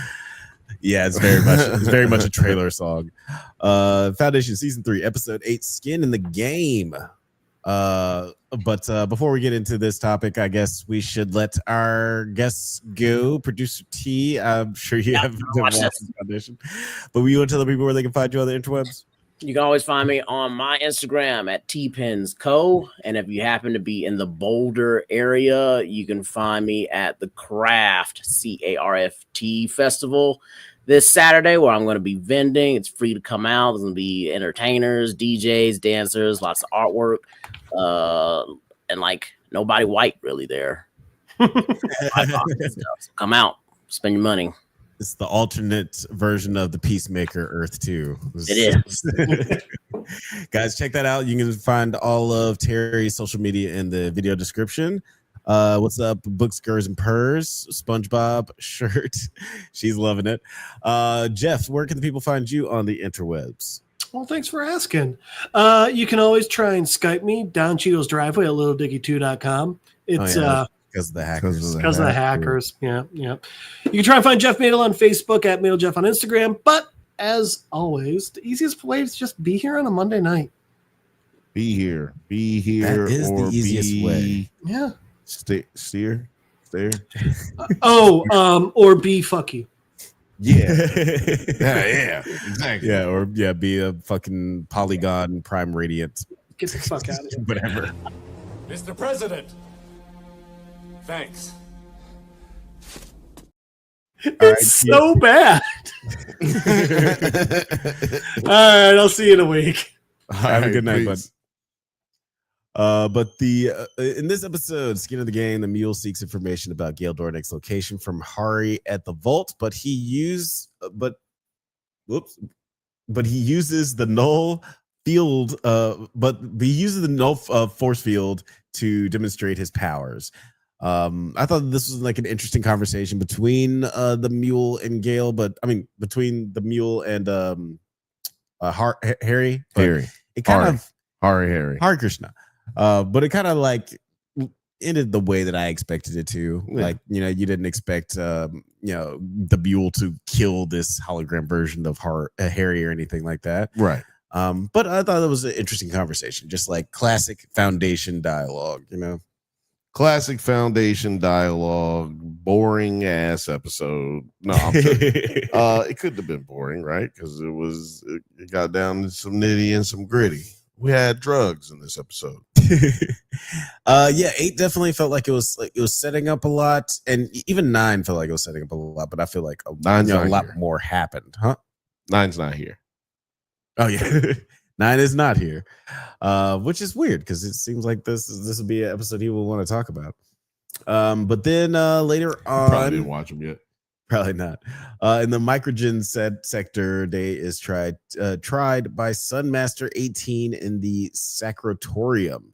As part of the trial, the role of the robots in the inheritance sect is role played by Daniil. Daniil is termed their savior. Day is able to initiate a digital handshake with a robot with the fucking robot head, much to the annoyance of Sunmaster 18, who sentences him to remediation, which is basically being fucking Jafar. Yeah, he has some Jafar vibes. And his staff. He definitely has some Jafar vibes. It was like they show like the way they show him, like the way they reveal this character. And then reveal who the actor is playing him. I just thought it was going to be a bigger actor. Like, yeah, it was like, do I give a fuck about this? Like, honestly, like it's gonna be. Are we caring about that? Like, show the nigga abs. His voice gets all mysterious. Oh, You don't know about where you are. I see you've taken into our customs. Like, who the fuck is this nigga? Then they show him, and it's just fake Jafar from Aladdin, by the way. Jafar. The way that they did film him, it did seem like it was gonna be somebody more important. But I guess the character himself is important, but also Is he? I guess not because he gets up getting dead. fucking murdered in the next episode. He dead. He didn't even have 8 hours of television time. Like within the TV universe, he didn't even get 8 hours. Yeah, he was gone pretty quick. I think he got 17 minutes. 30. But I did like this storyline where Day is sort of unraveling this mystery behind Demerzel. Basically discovers that Demerzel is this savior figure that they've been talking about because he twigs that this is one of the names that she went by in the past. Something that they had put in little sprinkles of before in the episode before that. Yeah, like at this point, I'm curious. How do you feel about Day as a character, like, or at least this dude Day in this aspect? Because he's been one of my favorite of the Empire characters that we've had this series. Well, they say it best. Sometimes you eat the burr, sometimes the burr eats you. And boy, he ate the burr. And then the bird proceeded to eat him from the inside out. Yeah, that is a pretty accurate description of his whole journey this season. It was like from episode to episode, he could be the bear or the one getting eaten. And he proved, and like I wanted to do this with the other ones too, is just like going back and forth between these episodes. Like he did eat the bear at the end. He ate the bear. The bear ate him, and then he came back because the old girl saved him, and then he ate the bear. Yeah, again. he is kind of the best luck in the world sometimes. Like Day kind of always lands on his feet until he doesn't. Like at the end of season 2, where it just seems like he was skirting all these problems. It's like, man, how are you getting out of all this shit? And then at the end, it's like, oh well, you can't outrun this forever. So I'm curious how this season is going to end before we get our big. But he also killed like 1 billion people. Yeah, they destroyed a whole civilization. So he won. Yeah, I guess in 1 billion to 1, I guess you're still the winner. Yeah, I'm definitely winning if I kill 1 billion of y'all. Speaking of killing 1 billion people. Speaking of killing 1 billion people, Dusk attempts to talk to Demerzel out of decanting nucleons and tells her of his super weapon. The Let me tell you something when I got back there in the back, man. So I got Millie Alcott right back there. Back there now. Demerzel renounces her luminous faith to Voilis, telling her she is about to do a deed that reminds her of what she did to another Zephyr, but that this will be much, much worse. We find out later that this is just the destruction of the entire. What do they call themselves? The Galactic Council. Yeah, something like that. I think that's it. Yeah. Galactic Council. And if I'm wrong, prove it. Yeah. Not too hard. Not too hard. Gets really intense in the next episode, unfortunately. Wait, we didn't have anything else on that first episode? Not much. The multiverse seeking information. Sorry, what happens? Yeah, Dawn wakes up in the hospital facility orbiting New Terminus. So we find out that he's not actually dead. We saw him Nobody no death. Nobody no death. Even though Dusk totally thinks he's dead. But he's being treated for a horrific. Or do you believe that Demerzel actually thinks that he's dead? I think that she does. I think that she has no reason because, well, he was out there fucking around. He get it how you live. Yeah, because I think that she ultimately does see these guys as disposable rather. So I think as soon as he went out the airlock, she's like, well, there's no even reason to figure out if he's alive. If he's not dead, he's eventually will be, and it's not going to be my problem. Yeah, exactly. Like, fuck him. You can get it out the mud. You get it how you live, nigga. You said you wanted to be grown. You out here grown now. Right? It's like shit. You was out here fucking up anyway. You thought Why'd I come couldn't and take save care of you. See, you thought I was the problem, didn't you? Now you out here in these streets. You got caught up. They said they was your friends. I told you not. I told you not to fuck with these black girls. But then speaking of which, on Ignis, Gale tells Second Foundation first speaker Preen Palver that they must great name. PP. PP gang. You know what I'm talking PP about? also hangs out with TT talking to her. What's up? That they must evacuate because the mule will use Han to find them. Gale and a crew travel to New Terminus to confront the mule. So things are really starting to heat up. We're about to get our confrontation between the mule and Gale. Yeah, we don't get that confrontation in the next episode, but do you think that we're even going to get enough time to have that conflict, or do you think that the next season is going to be mostly conflict between Gale and the mule? Don't know. Don't care. Here for it. Yeah, I think we're going to get just like a big action-packed finale. And then the next season is going to be that. We've never really had that in either season.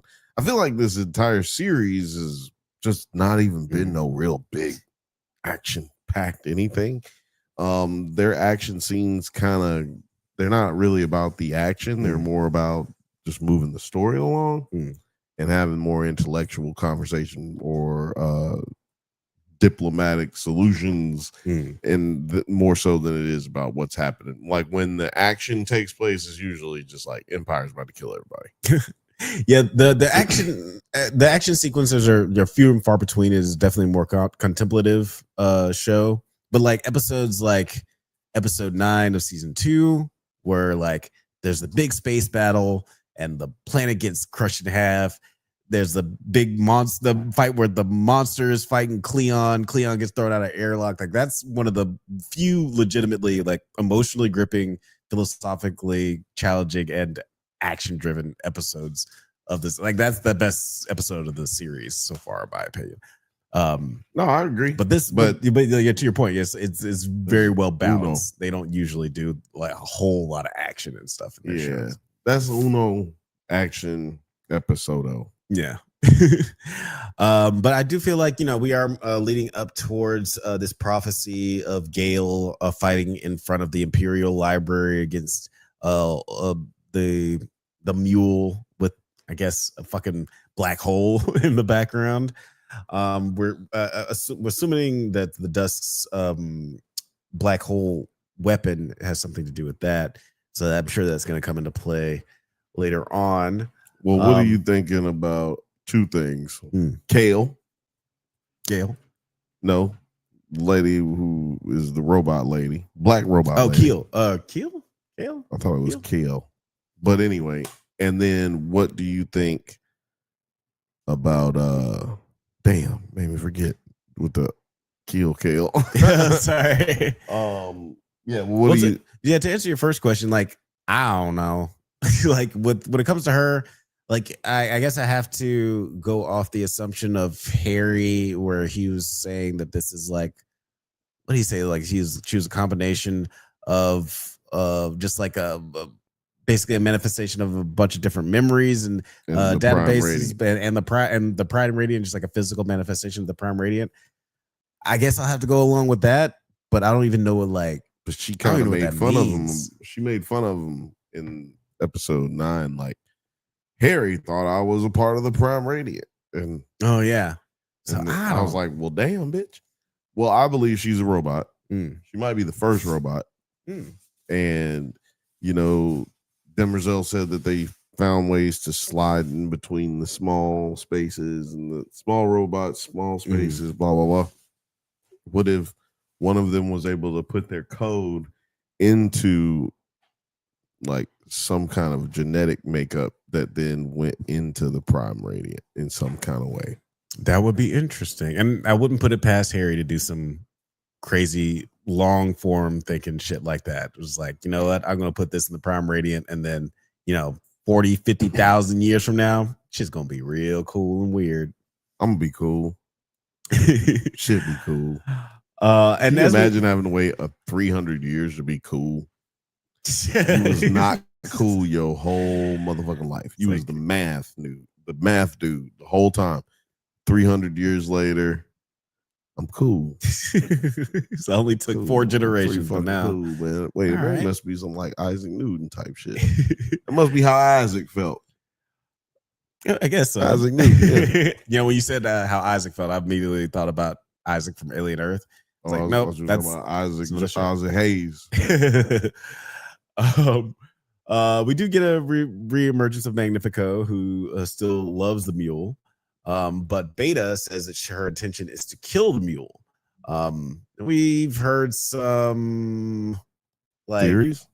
Yeah, theories about who real mule is. Who started some theories. Yeah, we started some theories. We did start some theories. Yeah, go back and watch our previous episodes. Honestly, like I'm exhausted on trying to figure out who the real mule is. I'm just gonna see how this last episode. Not what you're supposed to say. You say that every week. Every time I ask you about there, you're like, no, I'm talking about the mule. You said you were getting exhausted with the mule. Who is the mule? I'm like, damn. Don't say that. Don't tell the people that. They don't need to know that part. They don't need to know that part, Alex. That's all I was trying to say. No, I think that there is no more conversation as to who the mule is. Mm-hmm. Like the mule is clearly. This ended all of that. You know, him saying he is loved. Mm-hmm. I feel love with the mule. I love him. I fuck him. I mean, I love him. Mm-hmm. You know? So I'm gonna go ahead and assume that this is no longer a thing. He is not the mule. And like the dopest thing about this episode was when episode 9 was when what's her name?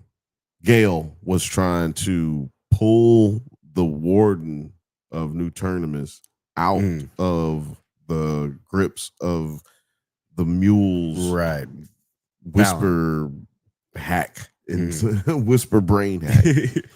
Tries to pull her out, but then the mule pulls her back in. Like he's got a hold on these people that is so insane that their blood starts coming out of their bodies and their eyeballs start popping out. That shit was so crazy. But I didn't like how they said, Gail said, well, it was like trying to pull a bullet from someone's body or something like that. Right. First of all, where is these bullets? I don't know. Bullets? Y'all still use bullets? They got bullets. That's right. That's crazy. But 5,000 years later, they got bullets. No, I'm sorry. But where was I going with this?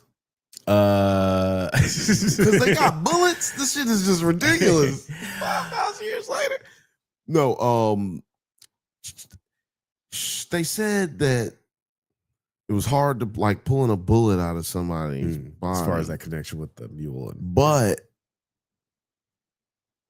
how is it that they said, Gail said, I'm trying to get to a really nice, intelligent way to say this, but Gail said that the bitch did it to herself, that the warden did it to herself. Where was there some kind of edit that we missed, like some cutting room floor shit? Because how is it that she did it to herself? Like she said she didn't want to leave the mule's grip, so she ended up just falling in with his love. So she did it to herself, in the sense that like the way the mule's parents did it to themselves, right? But it sounds like victim shaming to me. Yeah, the bitch bled out right there in front of you. What'd she do? Were we missing the parts where she was stuffing a knife down her throat and shoving crazy straws in her nose? Like, what did we miss that part? Yeah, no, I think that is like just if it is relating her connection to the mule, saying that she was just too overcome by the love and she wasn't able to let that go. That's one way of looking at that, but yeah, they fucked that one up, Alex. You did a good job though. That was a great job of trying to make up for the that was good, but it was bad. I mean, but not bad. It didn't make no sense to me, and maybe it's going to make sense later. Maybe they'll maybe they did make sure they got that in there so that could make sense later on. Yeah, everything with the Mentax, I'm hoping to have a little bit more information and just like logistical confirmation on just how everything works. Right. The range of the mule's powers, just all kinds of stuff like Not that. very far. But yeah, like I'm sure I hope that we'll get some. What'd you think about him trying to brain fuck with Harry? I'm just curious. Oh, in that earlier scene, it's like, it's like you're not gonna be able to do that because I'm not a real person. Right. Like, you're kind of stupid for trying this. You think people just appear and disappear? I'm not real, bro. Yeah, you want to try to mind control your Blu-ray player as well? It's fucking... Oh man, he should have said something like that. He should have said something like that. Do you do this with your iPod?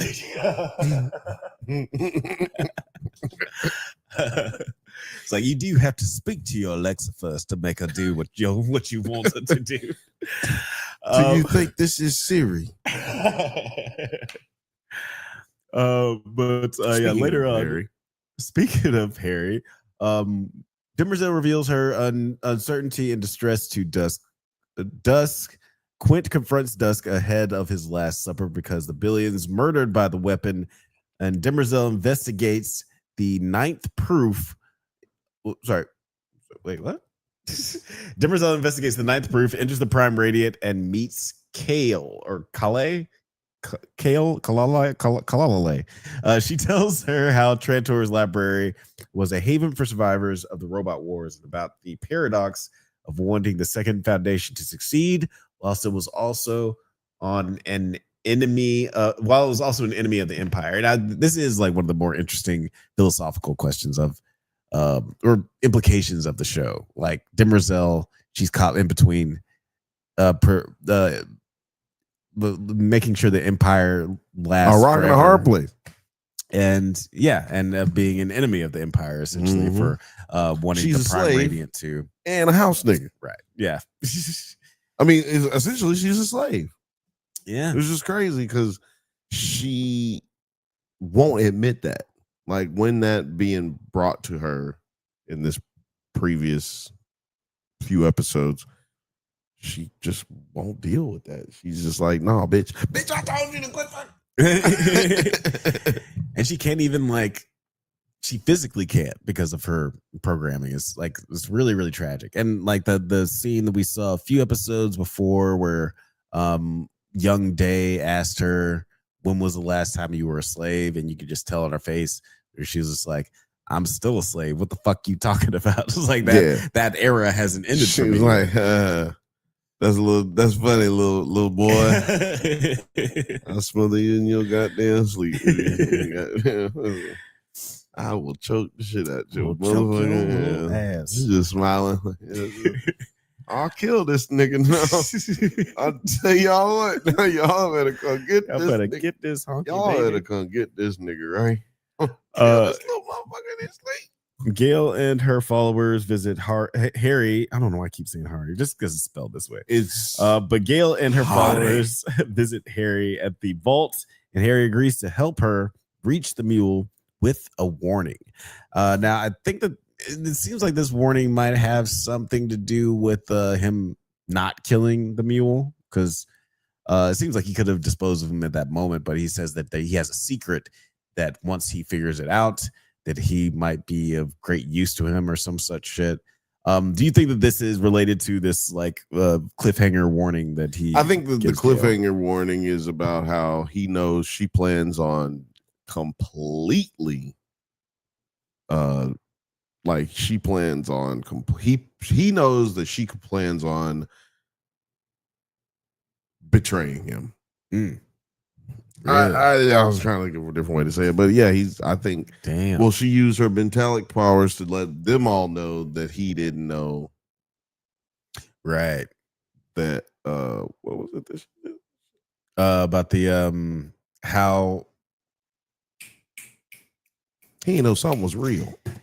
Yeah, damn. She was like, he thinks that this is all real. Y'all shut the fuck up, don't. I forget exactly what it is. God damn it. This show's so dense. Do I need to look it up? Yeah, it doesn't say it in my notes.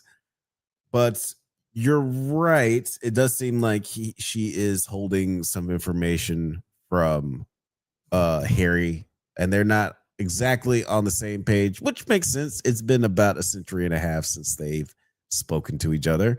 And like we saw from the Harry from another episode where he's kind of disconnected from the information that's going on right now. When he was talking to the people from the Second Foundation, it's like, okay, well, maybe Harry is not on the same page with what's going on right now. He's a little disconnected. He is. She says to Gale, says to him, he thinks Harry's still alive. So don't tell him. So because he's mad that he didn't get to have skin in the game, as Gale put it. Right. So now if he finds out that he's dead, then he'll probably not want to be just, he's like, I'm cool. I can actually do this whole being a computer thing and being alive forever. I thought you were saying you mean he didn't get to live forever? Hell no, I don't want to do that shit. That shit sound whack. I don't want to help you either. Like that. So yeah, maybe that's what she's doing. She plans on betraying this version of Harry once she's gotten everything she can get from him.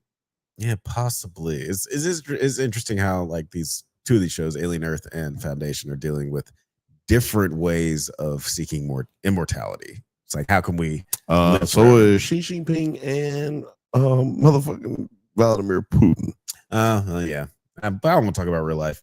But guys, let's know what you think about I'm just saying that, these people, similar people, thinking about living forever. Yeah, it's definitely one of the what do you think about Foundation becoming basically like a fucking autocracy, communist fucking, like, because they created the mule, created not to create too much parallels between real life, but they created the mule by creating this like oppressive nature that they were trying to like basically change by creating the Foundation. Right. Like, so what do you think? I don't know. It's just kind of an interesting thing. I have to get your take. I figure you can answer later. Yes. We can talk about it next week. No, it is always interesting. If you create like a depressive system, something's going to be wrought out of it. If it's like a Guy Fawkes or a Robin Hood, like there's always going to be somebody who's like, I'm not going to take this shit anymore, and decides to make a difference in the system. I'm mad as heck, and I'm not going to take it anymore. Has ever seen Network? Good movie. Well, it's all right. Okay. But yeah, like I do think that that is one of the more interesting aspects of this show, and especially just like diving into just the moral pros and cons of something like that. But guys, let us know in the comments what you thought of this episode, what you think of this season so far. This is the penultimate episode, so we're going to get the finale next week. So we're just going to be talking about Foundation. We're going to talk about Alien Earth and Peacemaker. So let us give us your final thoughts on Foundation while you can in the comments. Bill, you want to tell the people where they can find you on the interwebs? Well, Alex, they can find me right here every Monday at 8:15 p.m. Pacific time on the Drunk Banthas streams. This is the Drunk Banthas podcast, and you can find me on Thursday, Drunk Banthas streams, right here on the Bantha Bunch Show, 7:15 p.m. Pacific time, and on X. You can find us on NerdsatNite. Make sure you come hang out with us. Yeah, make sure to hang out with the crew. Oh, but don't forget to hit the like and subscribe button, hit the join button over on the Drunk Banthas channel. All of these things that you need to do is so much homework, but make sure you do it because it really helps us out. Please, please, please. Thank you so much. Yeah, it definitely helps us out a lot. Thank you guys so much for listening to the Drunk Banthas podcast. We do this every Monday at 8 p.m. Pacific time, but don't forget to like and subscribe so we get updates on new videos. Check us out on Twitter, IG, TikTok, Letterboxd, likewise, all the internet things at the Drunk Banthas. Until next time, stay safe, my little hybrids. And may the force be. And may the force be with you. Whatever. Hybrids is good. Hybrids.